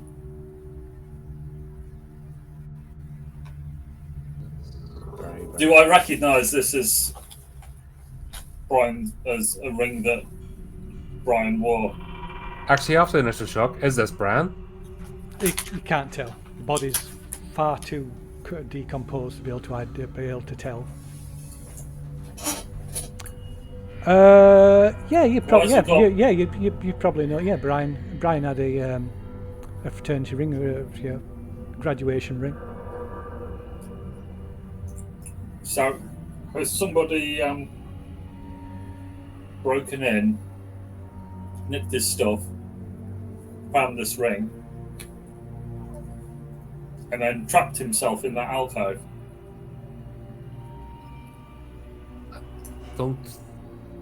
I don't think that's what's happened. It looks like their research has taken a dark path, and whatever they were discussing, this could be what upset Mr. Timmons. So Charles, you can like I said, this events are for whatever reason, events, especially with the discovery of this body, taking a dark turn, and considering Mrs. Timmons, viewing Mrs. Timmons like fragile mental state, you think if this got out, it'd cause quite a lot of scandal and would a destroyer. We know that. Yeah, you're not wrong. Yeah, that's why I was suggesting we ring Jarvis first rather than the police, and then if he has a trusted police officer, that we're doing the right thing, but they're also going to be discreet. I'd rather go by those channels than just ring the police station. Yeah, the local copper. Yeah. Yeah. However, we're not finished. Let's check the bookcase to see what sort of tomes, because it's a bit strange, considering how dilapidated this farmhouse is. The fact that he's went the trouble of building a mini library in here. And how do the books look, by the way? So the books, they've got accumulated a bit of dust. but they're quite recent. And looking them over, there are all books regarding genealogical research, but they're quite generic. There's nothing unusual amongst them. Right, so in contrast to the rest of the place, this is actually quite new and tidy. Yeah. What could they be researching so egregious that they need bodies? I think it's related to that book you have, Gerald. I think we need to spend some time reading that book. Mm-hmm. I think we need to talk to Brian as well. Yep, I think you need to take that ring with you. I don't know how we're going to approach this, because if we directly accuse him, he's going to, if his mind is gone, he's going to lie. That ring might be important evidence. Yeah, but like I said, if Jarvis... Sorry, excuse me. We're obviously not going to keep it for a long time with every intention of handing it over. I say we finish off looking at this house, because I really don't want to come back here. No. Well, I don't think we'll be able to once the police in any way, shape or form get hold of it. Well, we're here now. We might as well finish looking. We can say that this was the last room we lived in. We've reported this as soon as we've... okay. I'll go and look. There was that room behind the dining room. Okay. I'll just get these out of the way for the moment. Like I say, I'll make them available on the other screen later. Yeah. So checking the last of the downstairs rooms, you find a kitchen, a very basic and dirty kitchen, and by the back door a small cloakroom. Is there anything in these? Let me have a look. Anything of interest? So the kitchen, there's just a few cooking utensils in the drawers, and sitting on the shelf is a very mouldy, stale half a loaf of bread.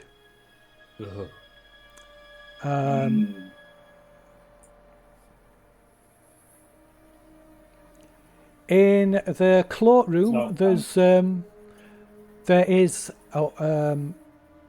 are a couple of pairs of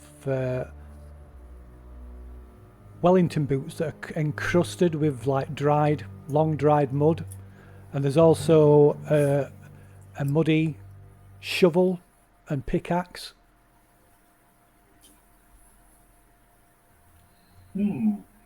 Somebody's been burying something. Or digging something up. Or digging something up. This might seem like a strange question, but does the mud on the boots, if I take a look outside the back, does it match the mud outside? Or does it look as if it's from somewhere else? No, cemetery, perhaps. It's probably, it looks to be about, looks like it could be the same. I mean, there's no way of telling for certain. But it's not a like strikingly different colour or anything like that.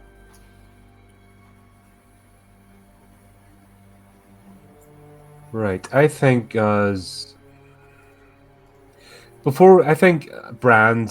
visit to Brand should be the last thing we do as we try and piece this together. I think we need to maybe look at newspapers. I think we need to look upstairs as well. Yeah, but before we leave, when we leave here, I think maybe we will need to look at some newspapers from the area to see if there's been any case of grave robbings. I'm suspecting Brand's got into some sort of witchcraft or black magic that he thinks needs a body to do what he do. Is he possibly trying to resurrect this ancestor? Has he got it into his mind? He's going to do that. Although, any ancestor is going to be crunchy.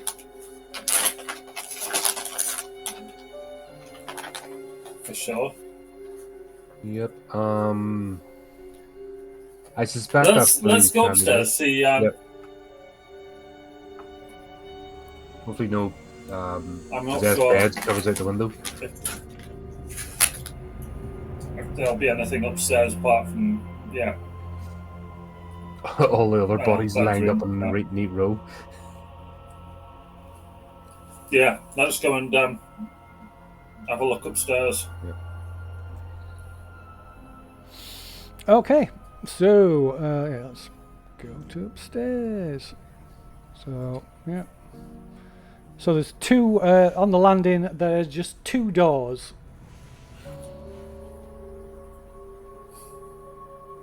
Two grimy, cracked go on, number windows one. look Window out first on one, the yeah. east side of the house. So so open the door to the first room, and this appears to be. Looks like this was Brian's room. So it's quite sparsely furnished. Contains a small bed and a wooden wardrobe stand against the wall.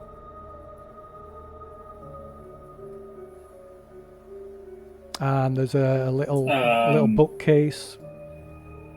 Still can't do a ping. Anything interesting on the bookcase? So again, you've got a few generic books on genealogy. There's also some historical volumes dealing with pre-revolutionary New England, and a slim, unmarked, kind of like almost not like a proper book, like a paper like bound book. That as you flick it open, it appears to be like a diary or record that kept written by Brian. Ah. It seems to be, and it seems Bingo. contain his at least like fragmented notes on his genealogical research. Oh dear. I'll pocket it for now. Fireplace. Has the fireplace been lit at some stage, or is it mainly for decoration? Again, the fireplace has been used. It appears to. It looks like it the chimney connects to the one downstairs. But yeah, there's old ashes in the grate, but it's long since gone cold. Anything under the bed? No. And the other room? So the other room is another bedroom, although it is, you presume it's another bedroom, but it is completely empty. Just full of dust and cobwebs. Not even a bed or anything in here. Any sign of footprints or furniture being scraped? No, there's maybe some faint footprints crossing the room a couple of times to the windows, but even those are almost obscured by dust. All right then. So I guess Baines wasn't staying over. Well, not in his own room anyway.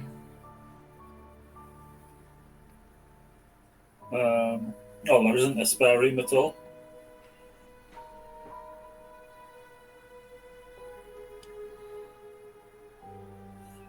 Okay. Oh, hang on a minute. Do we have proof he left for Europe? That's a good question. Is this Baines?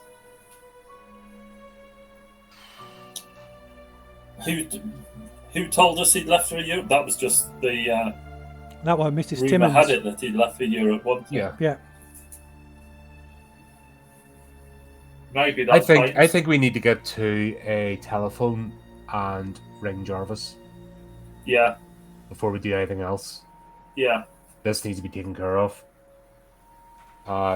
This could possibly be Baines, but who's broken in?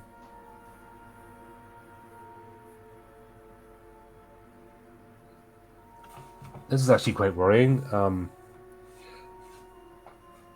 Was Baines here and alive? when the house was broken into was this person. Yeah. Yeah, let's phone Jarvis Yeah, I think. and Yeah. at least see what he wants us to do. Obviously, we can't just ignore this. This has to be reported. So, but we'll have to Needs, give yeah, the family. needs to be reported some way or another. But yeah. So this journal of Brian's, this little notebook, it'd probably only take you 20 minutes, half an hour. To Oh, read right, through it. okay. I'm just thinking we'll get to the phone first, and then we can retire to somewhere to read everything, including Well, this. actually, do you want to go and find a phone while I read this, so we're not leaving old bed Doddy just lying around? You staying here? Happy to stay here And on your own? Happy? Well, he's not going to do that to me, is he? What I don't want is somebody coming along and going, "Oh, I saw somebody up at the old farm. I'll come and say hello, wander about, bump into Mr. Body, and then we're really screwed." I'll jump in then. I'll jump into the car and head back into the town. What sort of time is it, am I? So it'll probably about. See, because we never decided when we set off. Maybe about 5, 6 o'clock. Yeah, it was about 6 o'clock when you got. So it's probably about 7 o'clock. So it gets dark about 9. Yeah, Right. I don't want to be up here in the dark on my own though. So, Yeah, no, it's more the fact of I need somewhere with a telephone, so that would be next to the post office or if there's a general hotel. store, Yeah. And yeah, while you're gone, I'll have a quick skim of this notebook. Cool. Okay, so Charles, you head back downstairs and out the front door, and as you step onto the porch, looking for fishing your keys out for the car out of your pocket, you look up to go to the car, and you see a figure stood by the tree line that runs along the edge of the river. I mean, that can't be more than maybe about 100 yards from the house, clearly watching the house. And as you appear on the porch, they quickly duck into the bushes. Oh, hello there. I say, are you from around these parts? So they're about 100 yards away, so they'll not hear you. Right. I'm going to stop and retreat back into the house again and call Gerald, say, there's somebody watching the house. Oh, piss. Okay, maybe Right. I'm not that happy about you. Yeah, I think we'll leave, and what happens happens. Can we secure this door? Well, you got the key. So we'll lock the door and we'll go for a phone. I don't think one of us staying in the house if it's being watched. No, let's not.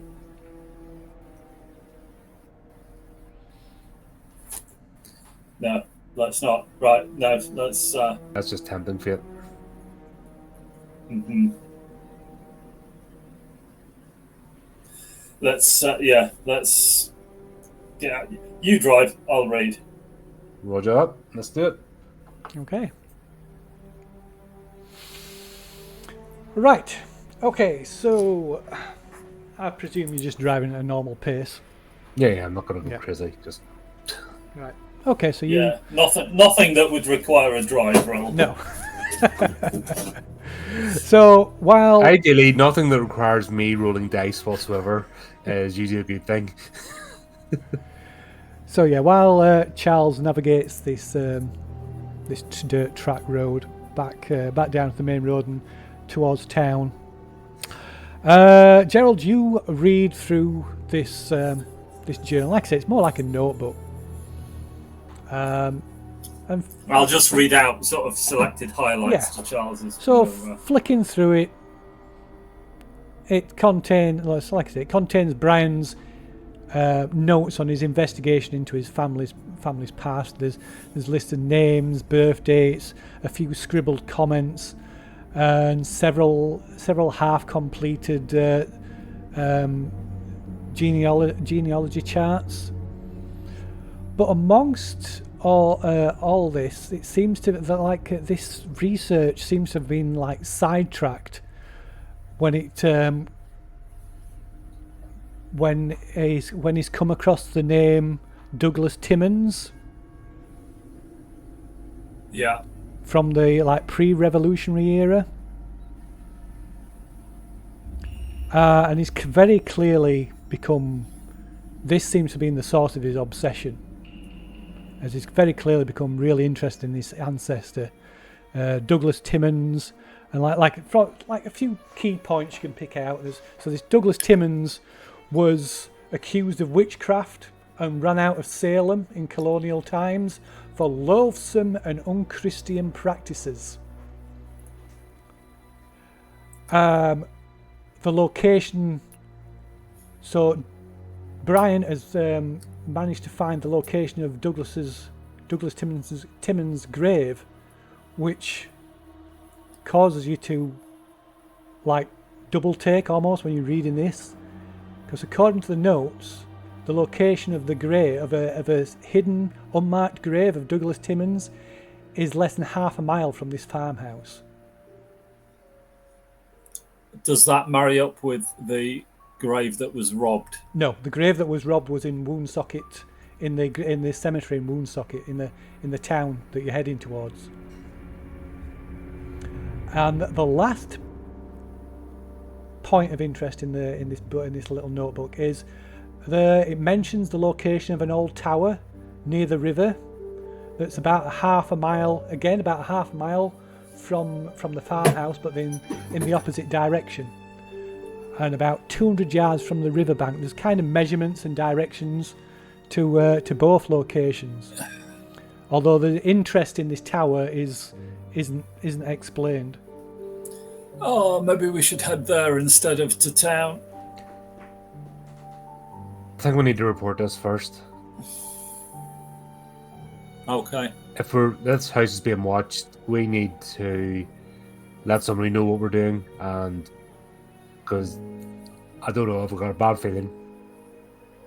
Yeah, I don't like the fact it was being watched. And the fact there's a body, that's never good.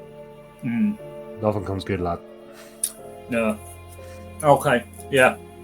Go and, talk to Jarvis. Okay, so you arrive back in Woonsocket, maybe about, doesn't take more than 15-20 minutes. It's only a short distance, but the time's taken up more by the bad dirt road that you have to follow before you get hit the main road again.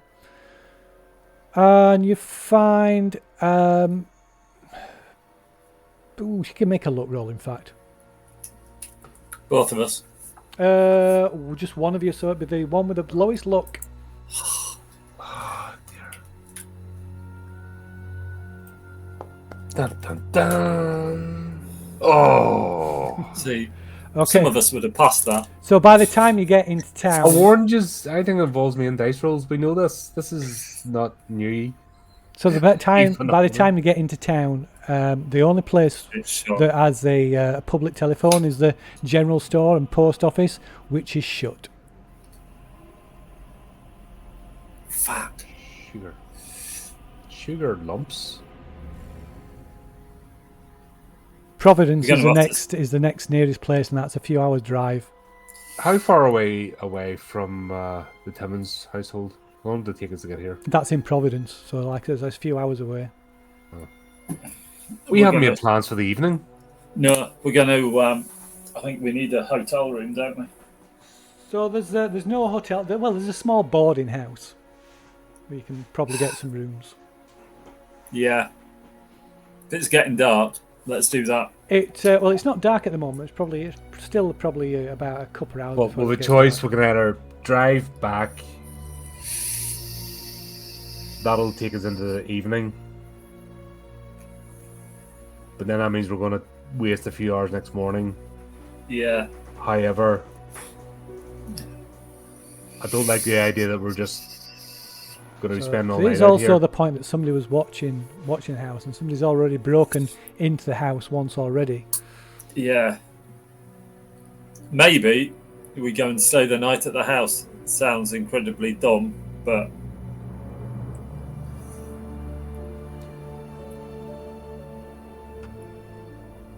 Yeah, that does sound incredibly dumb, but it's a horror movie. I mean, that's like something horror movie people do. but what other choices have we got?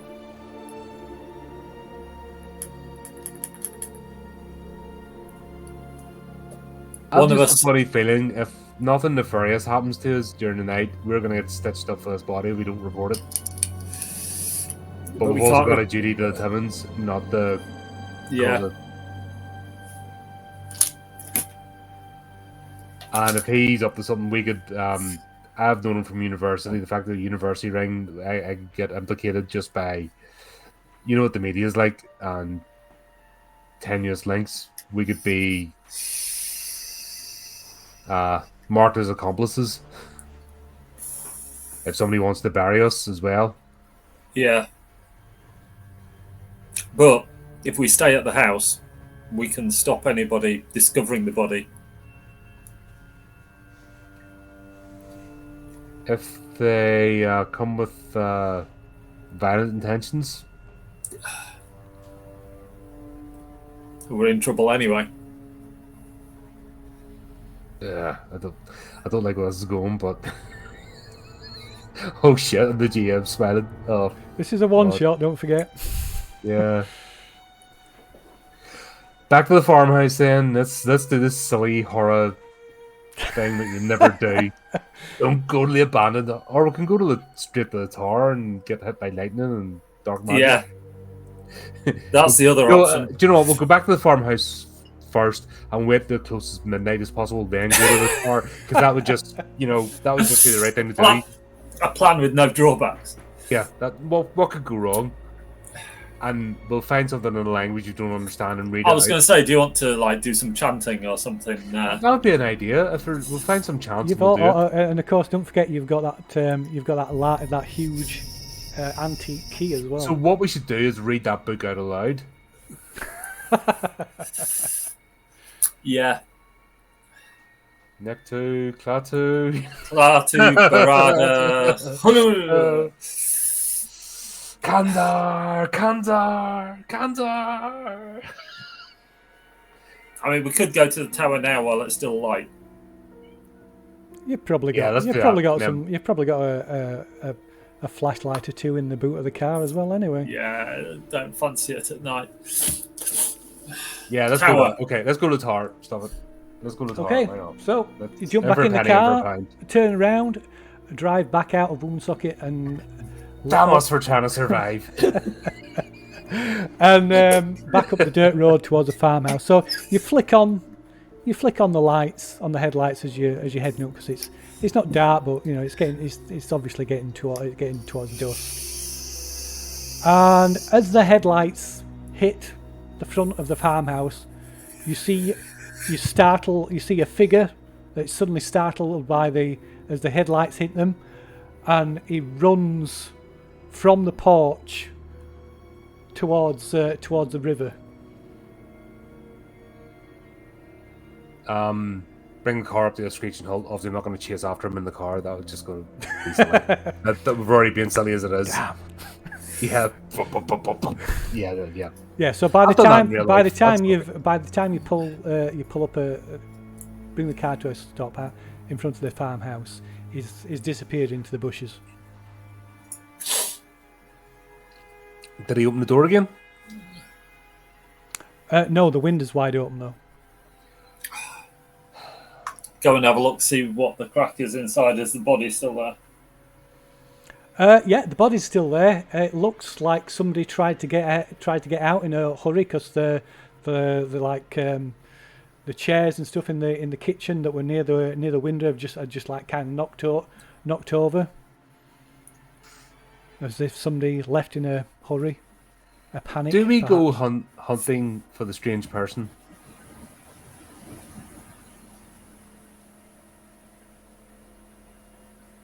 Should we split up and do it? Yeah. that- I mean, what are they gonna? If it's this, If they were going to take us on, they would have done it. yeah. Um. What are they gonna do? Tower. Okay. Right. Yeah, because there's nothing. We haven't found anything else in this. There's Yeah. nothing worth protecting.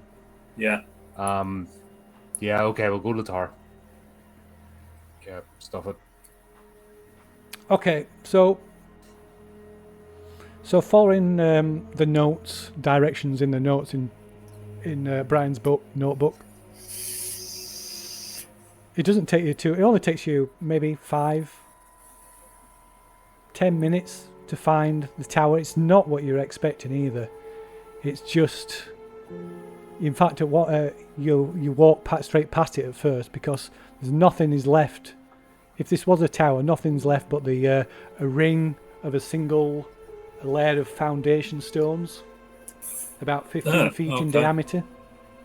You can see where there must once have been, maybe once been a door, from the gap.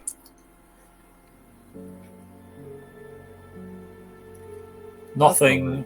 Disappointing. This is also Yeah. in the roughly in the same direction that that person vanished as well into the bushes. So it sits. So yeah, it's only about 200 yards. You can clearly hear the river. It's just obscured because it's like thick brambles covering the riverbank. There's no cellar or anything like that. No, it's just like this dirt. Like I say, it's just like a Has- barely intact ring of stones, which just Has the area been cleared though?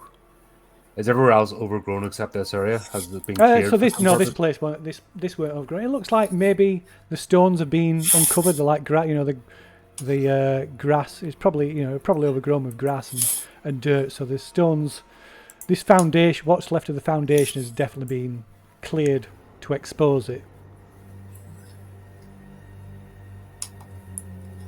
Okay. Although you can see that must have been a while ago because you can see the grasses and weeds are starting to grow back.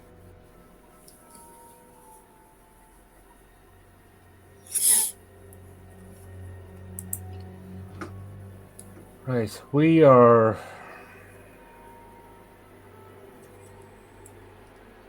We're just gonna have to go back to the farmhouse. Maybe read through this magic book during the night. Then in the morning, check newspapers. Then we're gonna have to go see Bran and confront him with this. Yeah. Okay. Okay, so After we ring Jarvis. you're heading back to of the course. farmhouse then? Yeah, we'll head back. Okay, so you can Nowhere really else at this time. We've got to go. you can both make a spot hidden roll as you turn to head back to the farmhouse.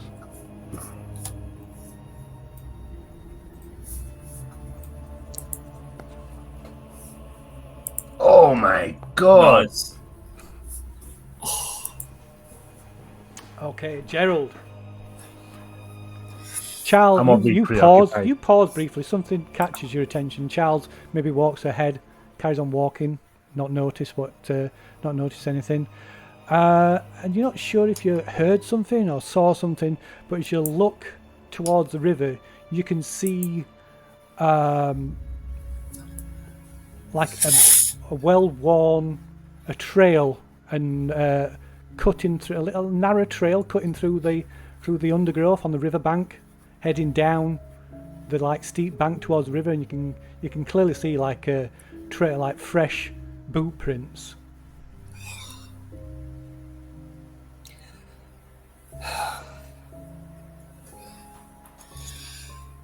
Go to the altar, the sacrificial altar we go. Yeah, their throats slit, their blood spilt out, and Go on then. What are you doing? Follow it. Are you telling Charles, or you just I just walk over back to the car. Um, Live happily ever after. Charles, Where did Gerald go? Yes, what's happened? See this trail? Boot prints. I think this is our fella. Right. Guess what? Do we have anything useful in the boot of this car? Sorry, the trunk. Simmer and I don't know. You crowbars? probably have some tools that you need for, a tire iron and a jab. Tire iron. There's the poker. Let's take something heavy each, just in case. Yeah. I'm not much of a fisticuffs man. I'm definitely not much of a fisticuffs I man. think does it Gerald who has? I have a sword cane. You do have a sword cane, don't you? Yeah. Yeah. Also, you're not leaning too heavily as well on. We'll have those. Yeah, just something. I'll take a tire iron. Just Okay. to have something in my hand. Let me find something. So What would there be a large club, perhaps? Yeah, something like that. Yeah, it's pretty weighty, isn't it? Mm. Let's give you a large club. Large club. There you go. One large club, which is users. Oh, we're going to say it's users fighting brawl. I'm not sure if it does, but we're going to say users fighting brawl. Okay. Right. So you return to the car, grab the tire iron from the trunk, and then head back to the riverbank. So you can again, the twilight's thickening and it's getting a little bit dark. It's still not dark, night, but it's getting darker. And as you head down the riverbank, obviously it's a little bit the light's a little bit dimmer down here as you follow this little trail that passes through the undergrowth. Like I said, there's loads of, it's thick. This riverbank's thick with brambles. It's quite steep as well, and probably the river's maybe about a good 15 feet or more below. So you get down to the edge of the river. You can clearly see where these boot prints are heading off. And so you're following them along, maybe flicking your torches on to make sure you don't trip over any loose roots or anything in this as the lights slowly starting to fade.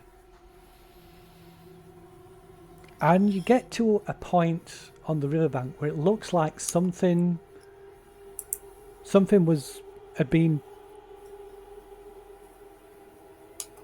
pulled or pushed, or maybe both, up onto the bank. And as you glance across the river, you can see there's like an old battered canoe on the other side.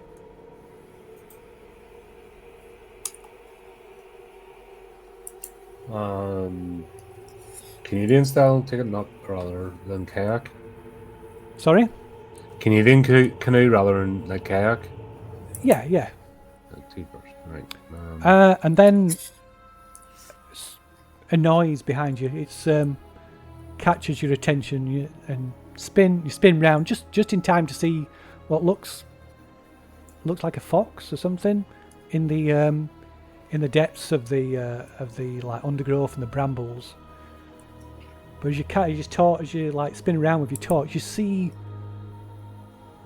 there's a tunnel has been cut through all these thick brambles towards the riverbank. Ooh.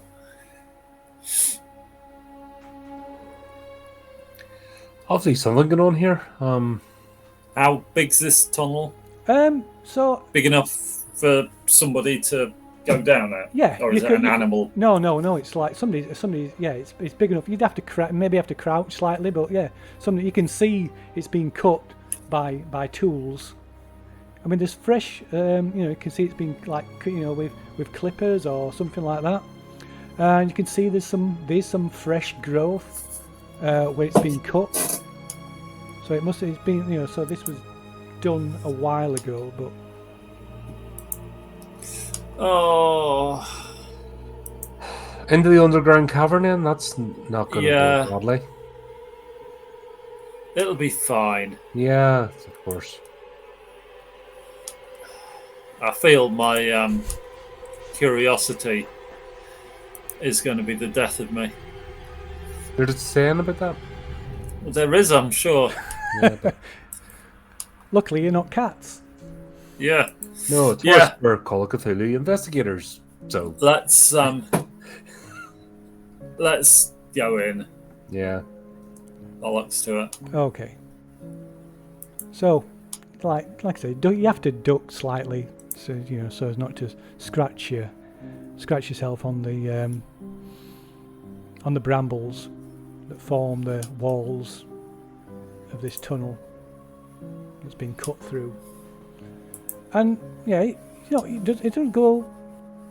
It's not perfectly straight. There's maybe a little bit of a kink in it, but it doesn't go very far because you're not very. It heads almost directly to the riverbank, which is maybe 10, 20 feet away. But as you get to the edge of the tunnel, you see that there's an opening that's been dug into the earth, into the side of the riverbank. so is it going under the river? It's no into the riverbank, back towards back in the direction of the house and stuff. Okay. Or that side, not necessarily in the direction of the house, but yeah, away from the river, into the riverbank, away from the river. Okay. Well, screw it. Do you know what we didn't do? What? Didn't look at that doorway under the stairs. No, we didn't. I wonder if we're about to. I think we're really see we're going to end up back in that's right. Okay. Yeah. Onwards. I think we're going to end up in the basement of the farmhouse. Okay, so Behind a panel. So you approach this this opening, and shine your torch in. You can see there's like a cave, a small cave, has been dug out of the earth of the riverbank, and the roof has been supported by timbers, but they're old, really old, heavy-looking timbers. This isn't recent. This work that's been carried out to support these this cave that's been dug out. It's not. This isn't recent. This is really old.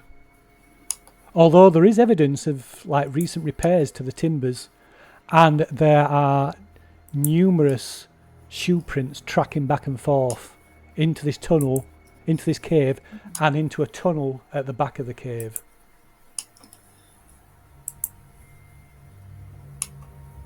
Okay. This is quite extensive. There aren't multiple passages or anything. It's all just the one. Yeah, so just like this cave, it's kind of, it's only small. Just call it a cave is a bit of a stretch. It's kind of a widened out area, maybe about 10 feet, no more than 10 feet across. And like I say, at the back of it, there's another tunnel heading off, and again, it's dug into the earth, and it's held up, supported by these big, heavy, old wooden timbers. Are we noticing any markings, symbols in the walls No. as we go through? No, it's complete. Yeah, the walls are just dirt. Anyway. So is this essentially a service tunnel of some sort, not ritualistic in manner?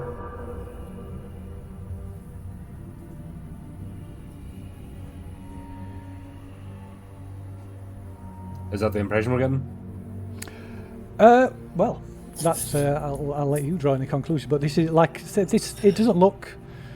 The whole of the cave and the tunnel in front at the air that you can see that carries on beyond this cave is dug out of dirt. It's dirt walls like mud. Right. Any fresh footprints in front of us? They don't look like they don't look fresh. No. Definitely footprints, right? Okay. So this looks like a passageway of some sort, maybe for no drag marks or anything. No, just footprints. Okay. This looks like a passageway of sorts to lead somewhere, as opposed to do something in. Well, let's find out where it leads. Yep. Okay. Onwards we go. Screw it. Okay, so the tunnel runs for about 10 yards, and it ends. So it's all, like I say, it's all this dirt tunnel dug into the earth, and it's again, it's lined with like these huge wooden timbers and support beams, and it ends at a pair of ancient-looking heavy oaken doors fixed with a huge antique lock. I wonder if Do you happen to have a largish key? Funny enough that you mention it, I do, and I produce the largish ancient-looking key. I wonder what the chances are that this key will fit into that lock and open these doors. Okay, it does. It fits perfectly, which is What a possibly coincidence. quite more disturbing, perhaps. I mean, it's a really old-looking. The key's really old-looking, but when you turn the lock, expecting it to be jammed or at least have some resistance, it turns smoothly in the lock, as if this lock has been repaired or maintained and well oiled. There's barely a squeak from it as you turn the key, and you hear the heavy clunk of the lock of it unlocking. And pulling the door open, you're confronted by a stone-lined entrance to another short tunnel. I sort of whispered to Gerald, do you think they were looking for this key? Possibly. Should we lock the door behind us when we go in? Oh. In case somebody's following? I'm going to go with yes. Because that's the sensible thing to do in this sort of scenario, is when we go into the strange murder basement, we're going to lock the door behind us, so we... Right. Thinking that nothing's going to follow us, but obviously we're... Oh dear. Right, I hope somebody's writing this. This is a perfect horror movie. We're doing all the right things. Okay, so obviously as we step in, we close the door behind us and I relock it from the inside. Where are you putting the key? Do we leave it in the door to make it, if we have to leg it back this way? Right, have a look at the door. Is there a gap underneath or anything that the key can be jimmied out? And well, it's not. Whether it's possible to do that. I mean, it's not. It's not an airtight door by any means. It's a really old door, so there are gaps. Whether somebody could. Is there a hook or anything inside? It looks like. What I'm thinking is, if I put the key inside the door, somebody can poke it. So they're just you can see it in the picture. Just to the side, there's like an old rotten, what looks like an old rotten torch sconce or something that's long since rotted away. But you could probably just hang the key from it if you wanted. Should I do that? At that point, though, we might as well keep it in our pocket. I was just thinking if it's already in the door, ready to turn and... Yeah, I know what you're thinking, in case we drop the key.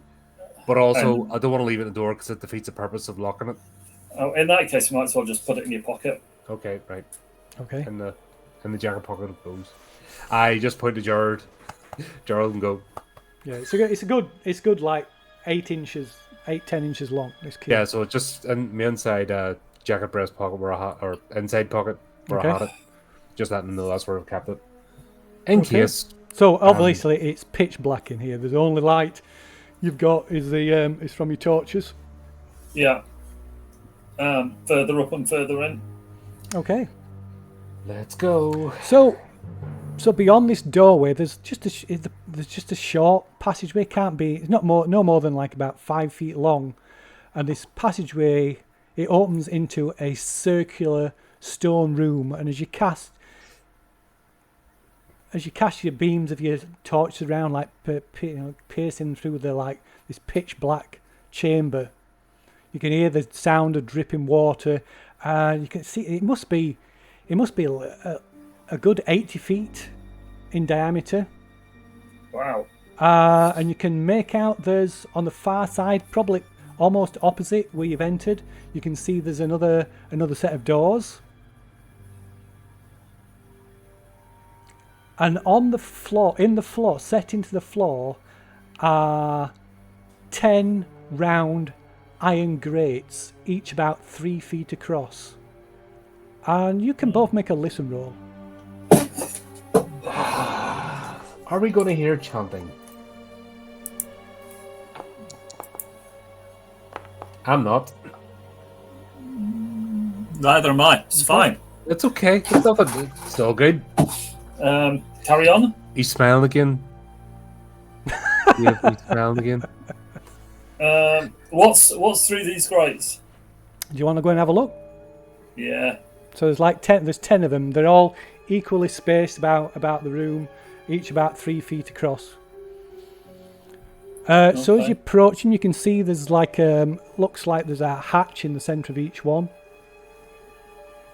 But they're quite open. You can there's. I was going to say, can you see through them? Oh yeah, anywhere? you can easily see through them. It's just like an iron grate, but part of the centre part of it looks like it's it can be opened.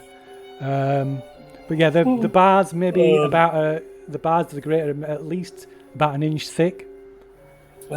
Shine the torch in. Okay, so as you approach one of the nearest of these grates and shine your torch towards it, you clearly hear like a shuffling noise coming from this grate.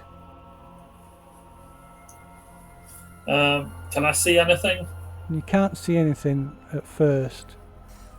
As you edge closer, you hear a horrible noise that fills the room and echoes about the walls.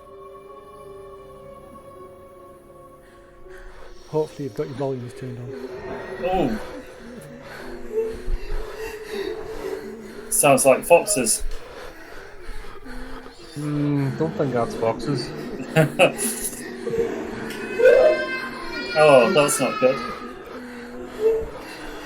The village was definitely not abandoned. We saw people. Yeah, no, it won't abandon. Yeah. Yeah. Okay. Right. Okay, so you're just a few feet from the edge of the nearest of these pits, and this noise is coming from not just this grate, but seems to be coming from all around the room.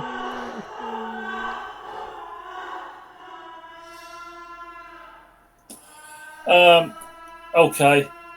Back to the village. Call the cops. Run like buggery. Run like buggery.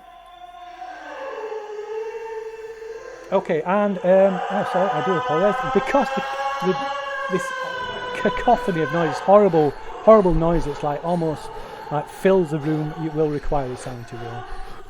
Of course.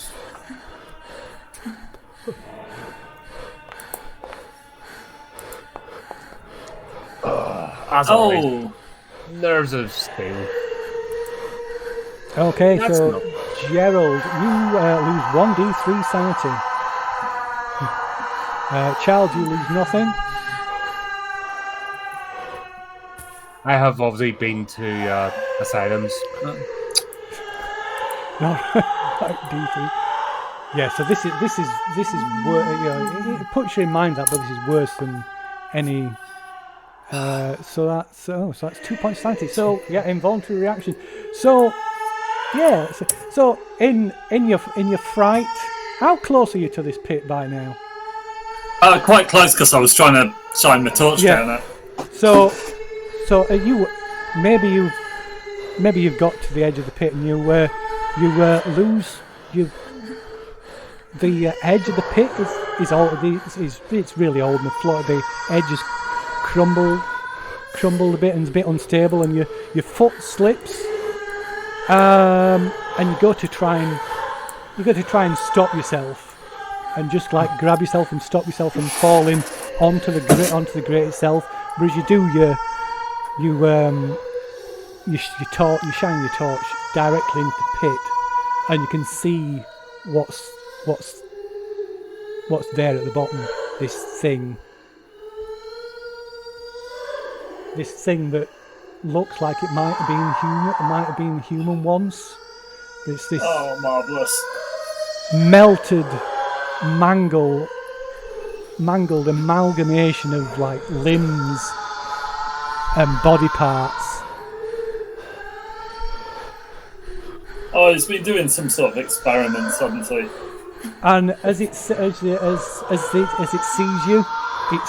lets out this ravenous, screaming roar, and you can make another sanity roll if you see this horrific thing that's trying to reach up and grab you.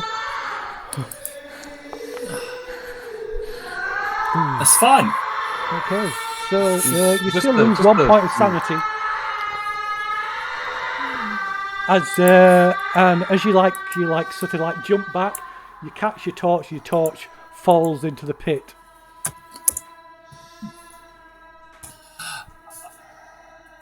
I've lost my torch, Charles. Oh, okay. Let's get used to what's down there. Don't ask. Oh, right. Okay. Let's go. Do we In go fact- these doors, or do we go back? Back. Right. Just okay. go. Right. Let's go. Um, Right, okay. Follow me. Ch- Stay. Put a hand on my shoulder. And we'll. Cheese it. Just fucking cheese it. I'll tell you later. Right. Okay. So we're going back. Okay. Okay, right. You head back. Probably Gerald going a little way ahead, even though he hasn't got the torch, and sort of stumbling every now and then as you rush down towards the door, which is only a short distance away. You can still hear the like screams and the moans behind you, and you put the key in the lock, turn the lock, you hear the clunk of the lock, I go to push the door and it won't open. It like moves about an inch and then stops. Push harder. Shoulders in. Okay, right. So you both start shouldering it, and the door gives a little bit more, but it's clearly hitting something, and you hear this voice. I'm so sorry. I can't let you out. Fucking let us out. You'll be sorry if I get my hands on you. Open this immediately. Full, like, yeah. And you hear. I'm like starting this, to panic a little bit now. So you can hear this like as you hear this voice and you start to shove on the door a bit more. You can hear this like hammering against the door. Sounds like somebody hammering nails in or something, and piling things up against the door. Right. Cheese it the other way. It's got to be the other way out. Yeah. Please. We are screwed. Oh, fuck. I really hope that there's another way out the other way. So I guess we're like back towards the. Yeah. Okay. So, what are you doing? So are you walking at a leisurely pace? No. No, probably not. Very much not. Okay, Yeah. so We're not full out running because that would be silly. I know we're acting like typical horror movie people, but we're not doing that. But we're Okay. very, very briskly getting back to the centre again, and we're going to go for the other doors and avoid those Yeah. bits. Yeah. Definitely avoiding the grates.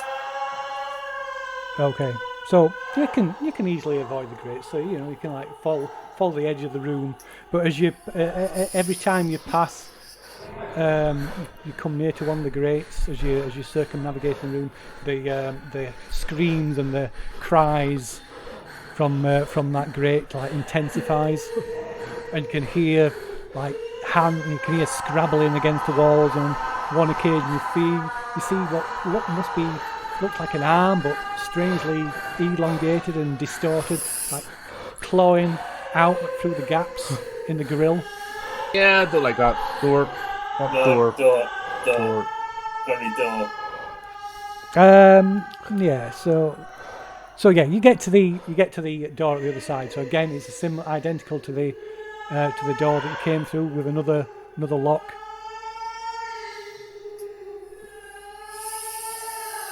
And your heart catches in your throat for a moment as you put the key in the lock. And it's a loose Better one. be the same key. There's some resistance to this one, but it does open, and you're able to push open the doors. Okay. You close the doors behind you. Yeah. Not just yet. What the hell's on the other side of the door?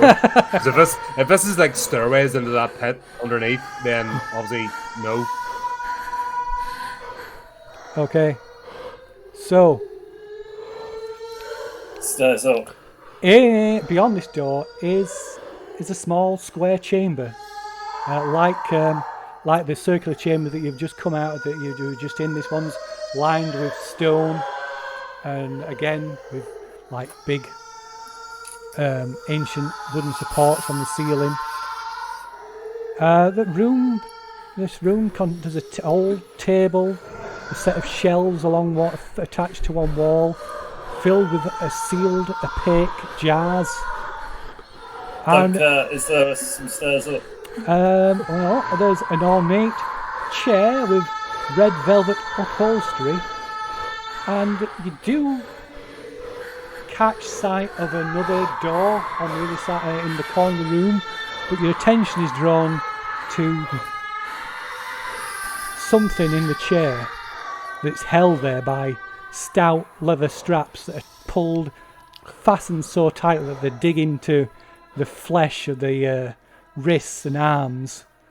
This figure that once must have been human, its head lolling to one side, eyes closed in a faint, and drool runs from its deformed, what's left of its mouth, so most of its only half of its lips there. It's like got exposed teeth and gums, and you see the jawbone poking out.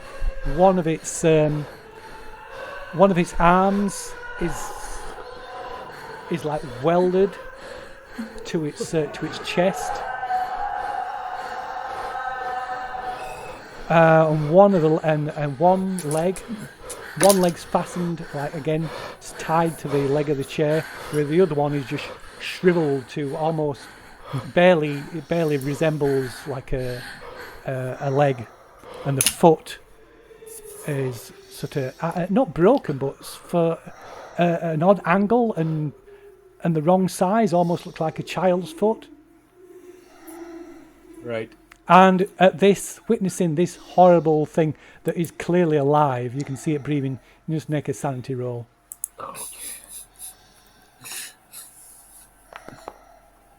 I'm going to kill it.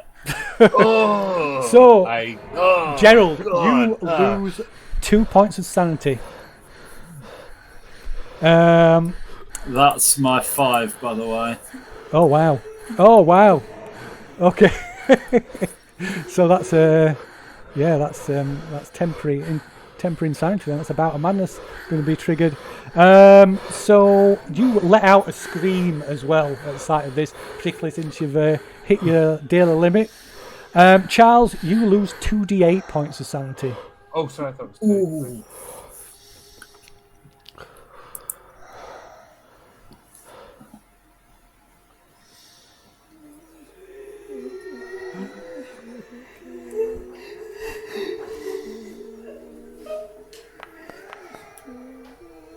Oh, lovely. Okay.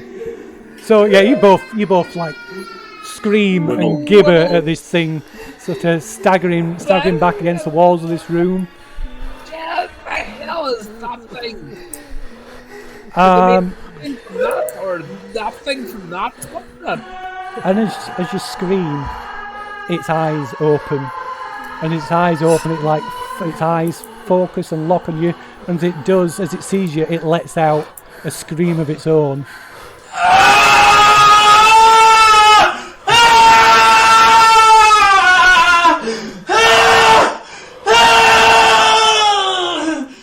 And you can both make another sanity roll.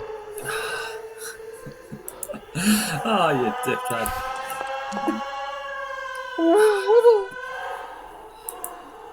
Can I roll? Okay, Gerald, you lose another point of sanity. No, that's a fail. Oh, sorry.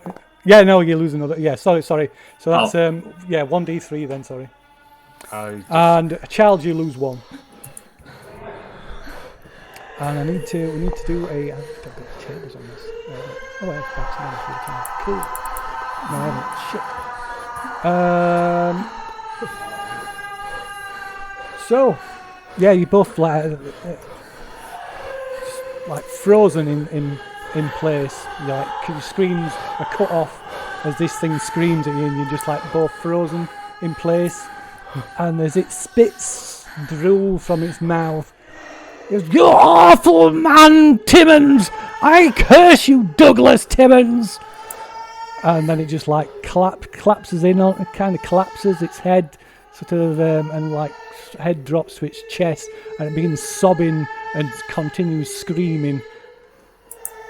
And we need to check a bout of manners for you both.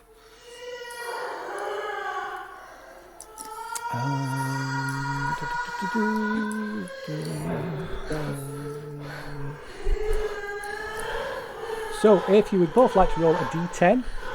Well, I wouldn't, but I guess I'm going to have to. Yeah. The way he gives it as if it's an option. Yeah. Oh. Choose your own demise. Okay.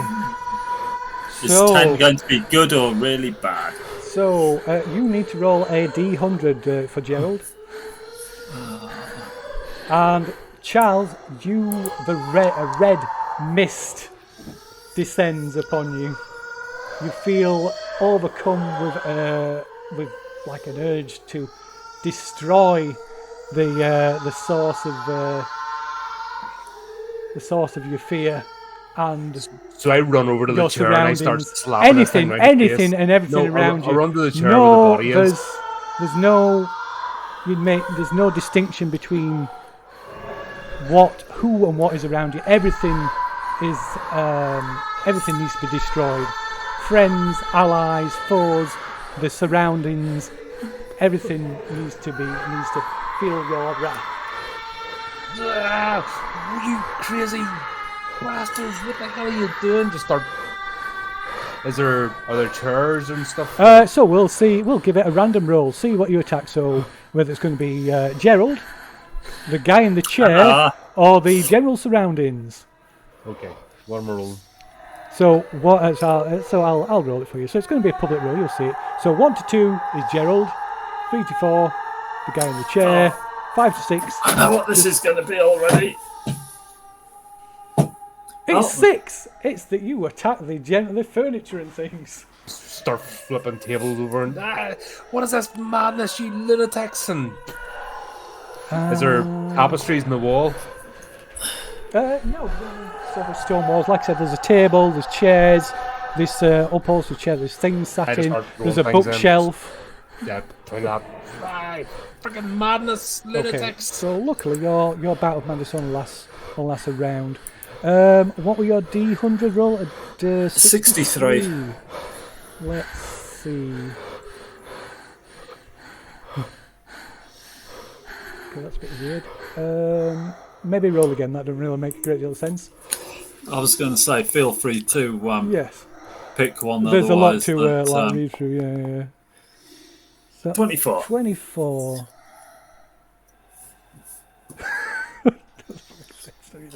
Let's see. I'm going to say. What would make? Well, I know what would make sense. Where is it? Did somebody wear the brown trousers today? Yeah. Can't find it. Is it nyctophobia? Fear of the dark. Oh, good. Fear of the dark. Fear of the dark. Fear of the dark. That sounds good. Yes, something's always here, and it is. Oh no, it's scotophobia. Fear of darkness or the night.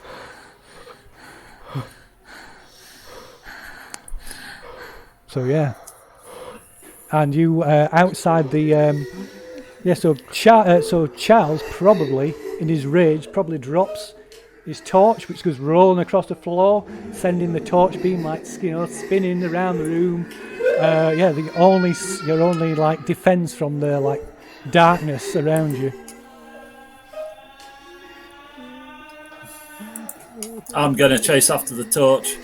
Okay. Yeah. So you easily grab the torch while Charles is like just smashing this bookcase to pieces while this thing in the chair like sobs and the screams echo from that big chamber behind you, and there's another small door in the corner of this room. I'm through that door. Okay. Right, you pile through the door, leaving Charles in the pitch black as he like he's shouting and screaming and smashing this bookcase.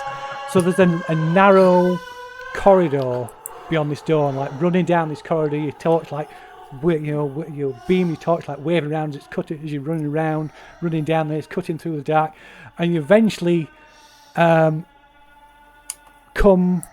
into. It eventually enters into a shaft, the bottom of a shaft, and you can see a ladder, an old rusty metal ladder leading up into the Climbing the ladder. Okay. You can make a climb roll. And Charles, so yeah, you've smashed this bookcase pieces, and as you like send shards of this bookcase and the books on it flying about the room, you suddenly feel calm. Well, you feel the rage dissipate, and suddenly you're aware that you're in this pitch black room surrounded by screens with no idea of where Gerald is and what direction anything is. Gerald? Gerald? Where'd you go? What the hell? Oh shit. I just sort of glance about wildly, can't see a thing. Oh shit, I just start scrambling around the place, filling the wall. Okay, so you can make a... Where are you trying to get to? I don't know. Towards Gerald, or towards just an exit, or... Yeah, just trying to find something. So obviously I'm at the wall of the bookcase. I knew roughly where Gerald was, yeah? Yeah, it was at the side of you. Yeah, so... Where the hell did you go? So, yeah, like I said, there's still a screaming, this you can hear this thing in the chair still screaming. That's right next to you almost. Although the scream stopped screaming, it's kind of just like descended into just this like pathetic sobbing noise. And in fact, the noise out in the that big room sort of slowly fades and stops. And all you can hear now is just this sort of sound of breathing. You know what? I just sort of stop with my hands on the wall to catch my breath, to sort of try and compose myself. And then I say over to where the thing is, can you understand me?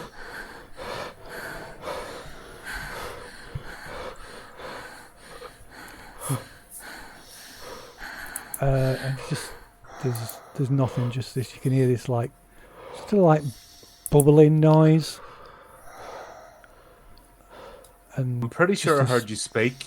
And just this sobbing. There's like maybe some mumbled words, but they're like almost gurgled.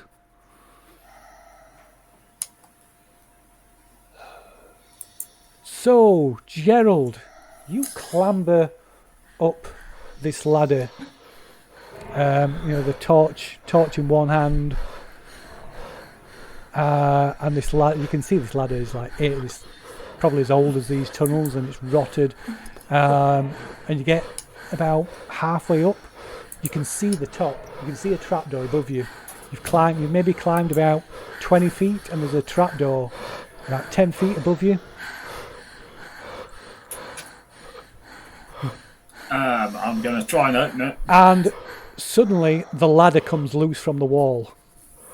Ah! You have a moment to react. I'm going to try and grab the rung above. Okay, you can make a... well, I'll let you decide. So, if you want to keep hold of the torch, that's a hard dexterity roll. If you want to let the torch go, that's a normal dexterity roll. Am I still suffering from fear of the dark? You are, yes. In that case, It is the a torch is so it is probably a- going to be it my is a priority. phobia you've picked up. So yeah, you've got a So- phobia. Yeah, so the torch is going to probably be my priority. Okay, so that will be a Then- hard dexterity roll then. This is going to go badly. Oh dear. Can I look it? You can, yes. It's not a passive thing, so yeah, you can look it if you want. So that's 30 points of luck. But I think my school would be unhappy with me if I didn't. So that's a pass. Oh, I just deleted the luck, sorry. Oh, so well, what was it? What should it have been? I needed 20. Hang on, let me do it properly.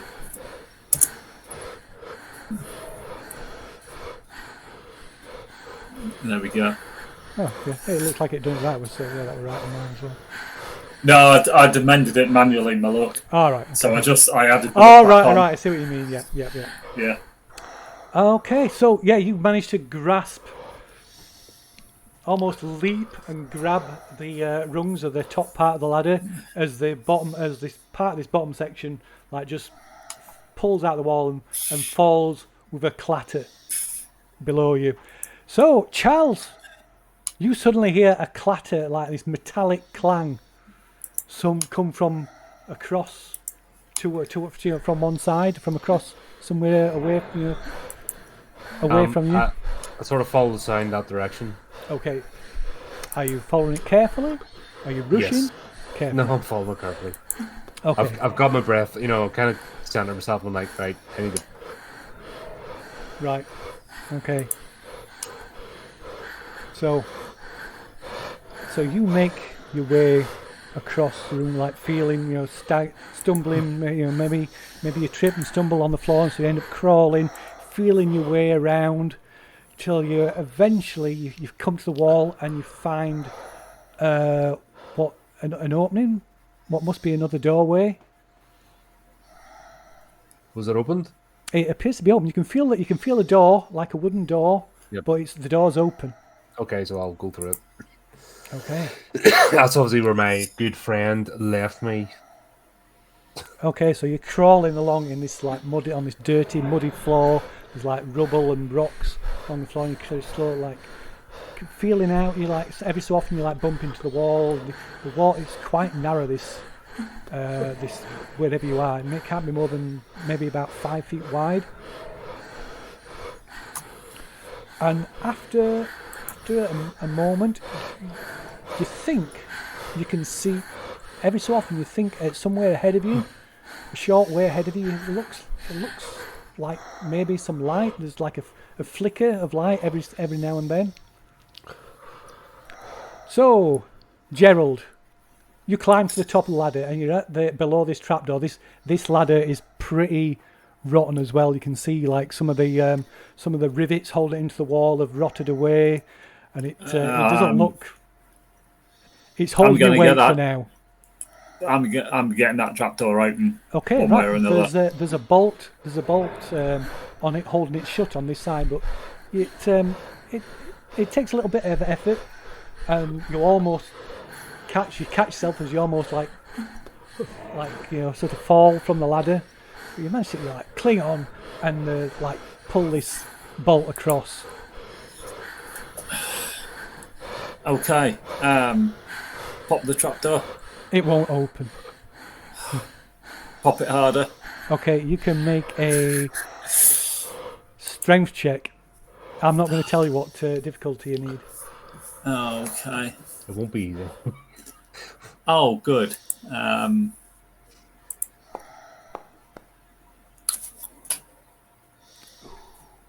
Okay. Fear is the motivator. Okay, right. It moves slightly, but the ladder also gives an alarming squeal as one of the rivets pop. Fuck.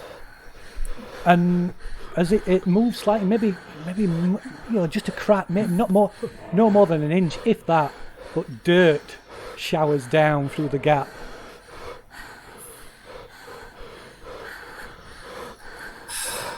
Got to do it again. I'm probably getting quite panicky at this point. So, Charles, you find yourself, you come to the end of this corridor, and you can see light, the light of a torch beam, flicking around wildly at the top of this shaft above you. And you can see, you can't tell who it is. I mean, you think it must be Gerald, but you can just make out this, kind of silhouette of a figure. On the floor is the broken remains of a ladder, a rusty old metal ladder. Maybe about a 10-foot section, just like kind of wedged in the bottom of this shaft. Right, I'll sort of call up Gerald. Gerald, is that you? Gerald, what are you doing, man? What I'm doing is I'm putting my shoulder to this trapdoor. Okay, you can make another strength check.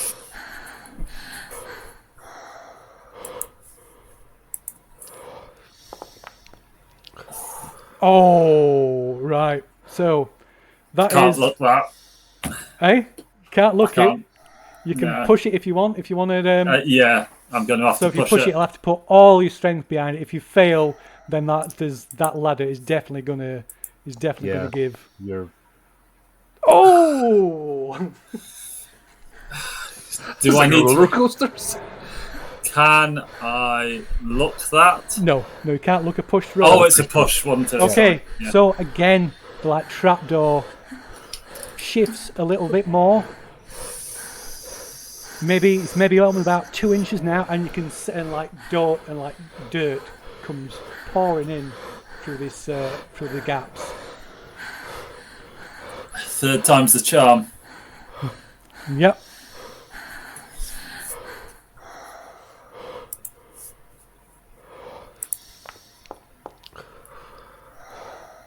Oh. I'll look at. Okay. So you will need to look it to at least a hard success. Bollocks. I will. Oh, actually. Oh, how do I do that? It'd tell you, the button would tell you if you could spend it, if you could push it to a hard success. So 35 look to pass. Yeah, so it's a regular pass. 35. Oh, you can't go down to 0 look, can you? No. No, I can't look at. Fuck.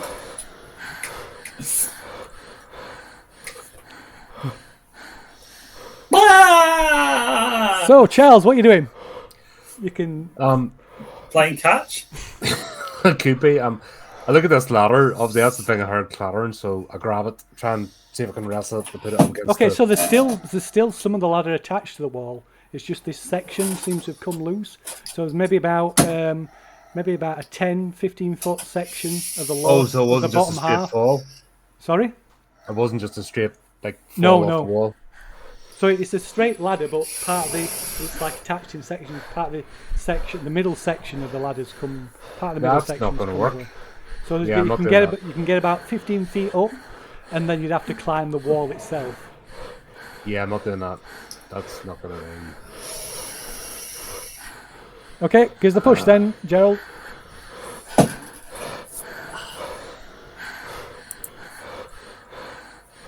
So is it going to be a hard? Effectively. It might be hard, it might be an extreme. Who knows? Okay. But he's wasted a bit, so he's got to flip it. Oh. Okay, right. You heave at the trapdoor above you. It gives a little bit more, but as it does, there's a screech from the rivets on the ladder, and the ladder just falls, gives out beneath you, and falls down the shaft, taking you with it. So So, fastness. Charles, you can make a luck roll. Impaled by ladder.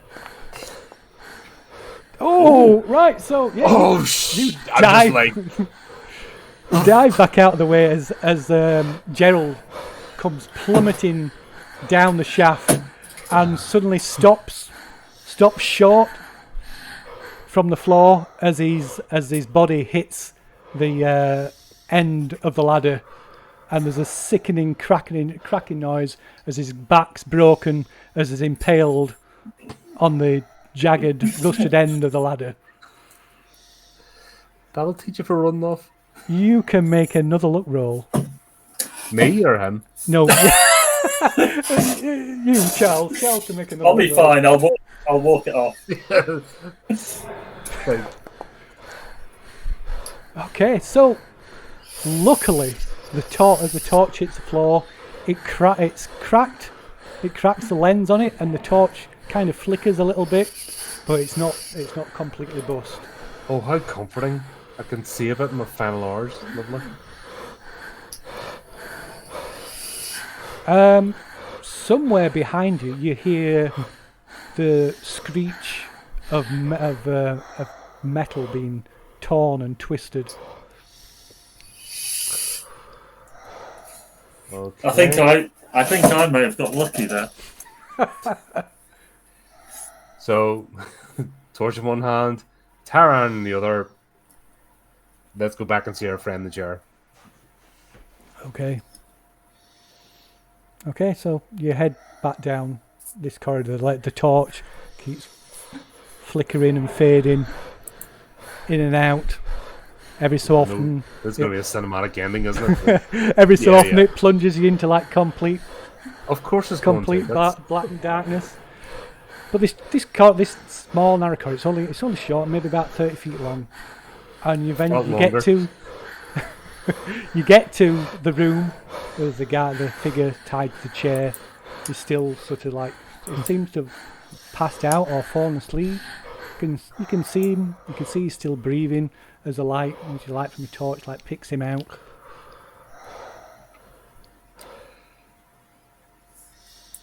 I'll try to speak to him. If I let you out of this, can you help me? His head kind of lolls to one side and just drool pouring out of his mouth, and you hear this screech of metal again, clearly coming from the room, that circular room. Yeah, I know it's a great little, isn't it? And as you hear this screech, the screams start up in that room again. But there's a different tone to them, almost like an excited. They almost sound excited. Can I lock that door? You can. You got the keys still, haven't you? At the it's in my pocket. Didn't do anything with Okay.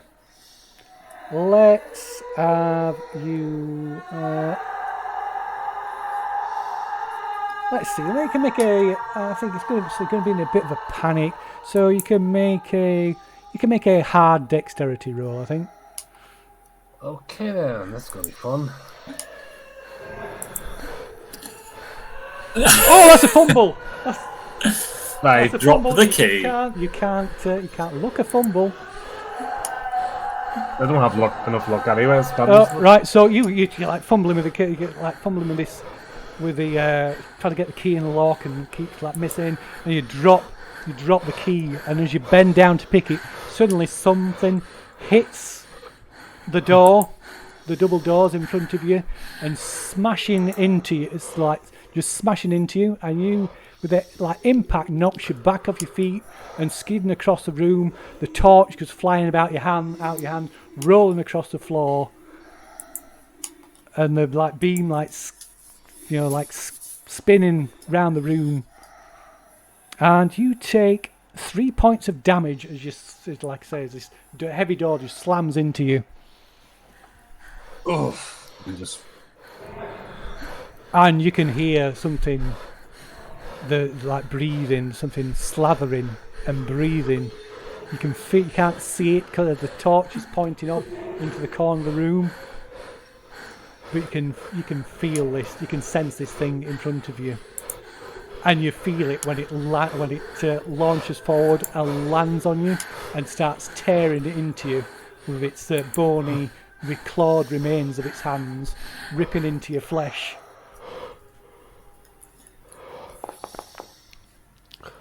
Oh, wow! You only take 4 points of damage, surprisingly.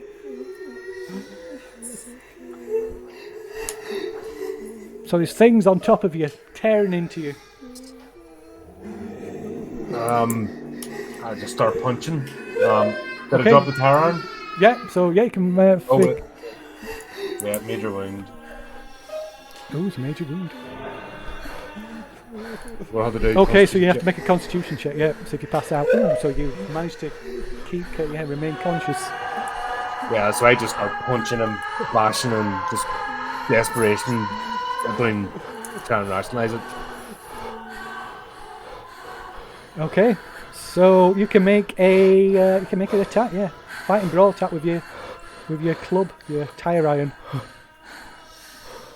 Oh, very good. Yeah, so this.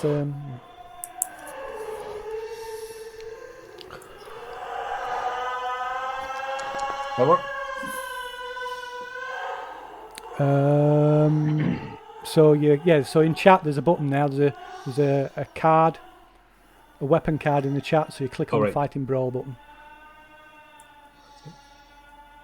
Oh. I'm too injured. Like, meh.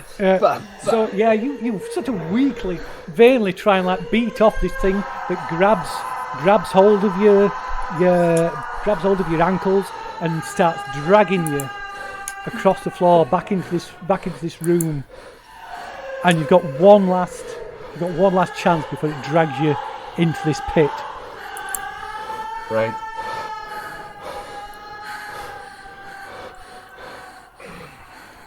Get the hell off me! Oh, that's fitting. Oh yes, I'm done. I'm Okay. just like, So yeah, we'll let you tell us what happens. That's a complete and utter fumble. I drop, I almost throw the tower and just weakly, because I'm losing blood where it injured me, I'm just weakly slapping against the flesh and help! No! Right, yeah. So yeah, and this thing drags you into this pit, and you fall 10, 15 feet, and your head. Thankfully, your head smashes as it hits the stone floor of the pit.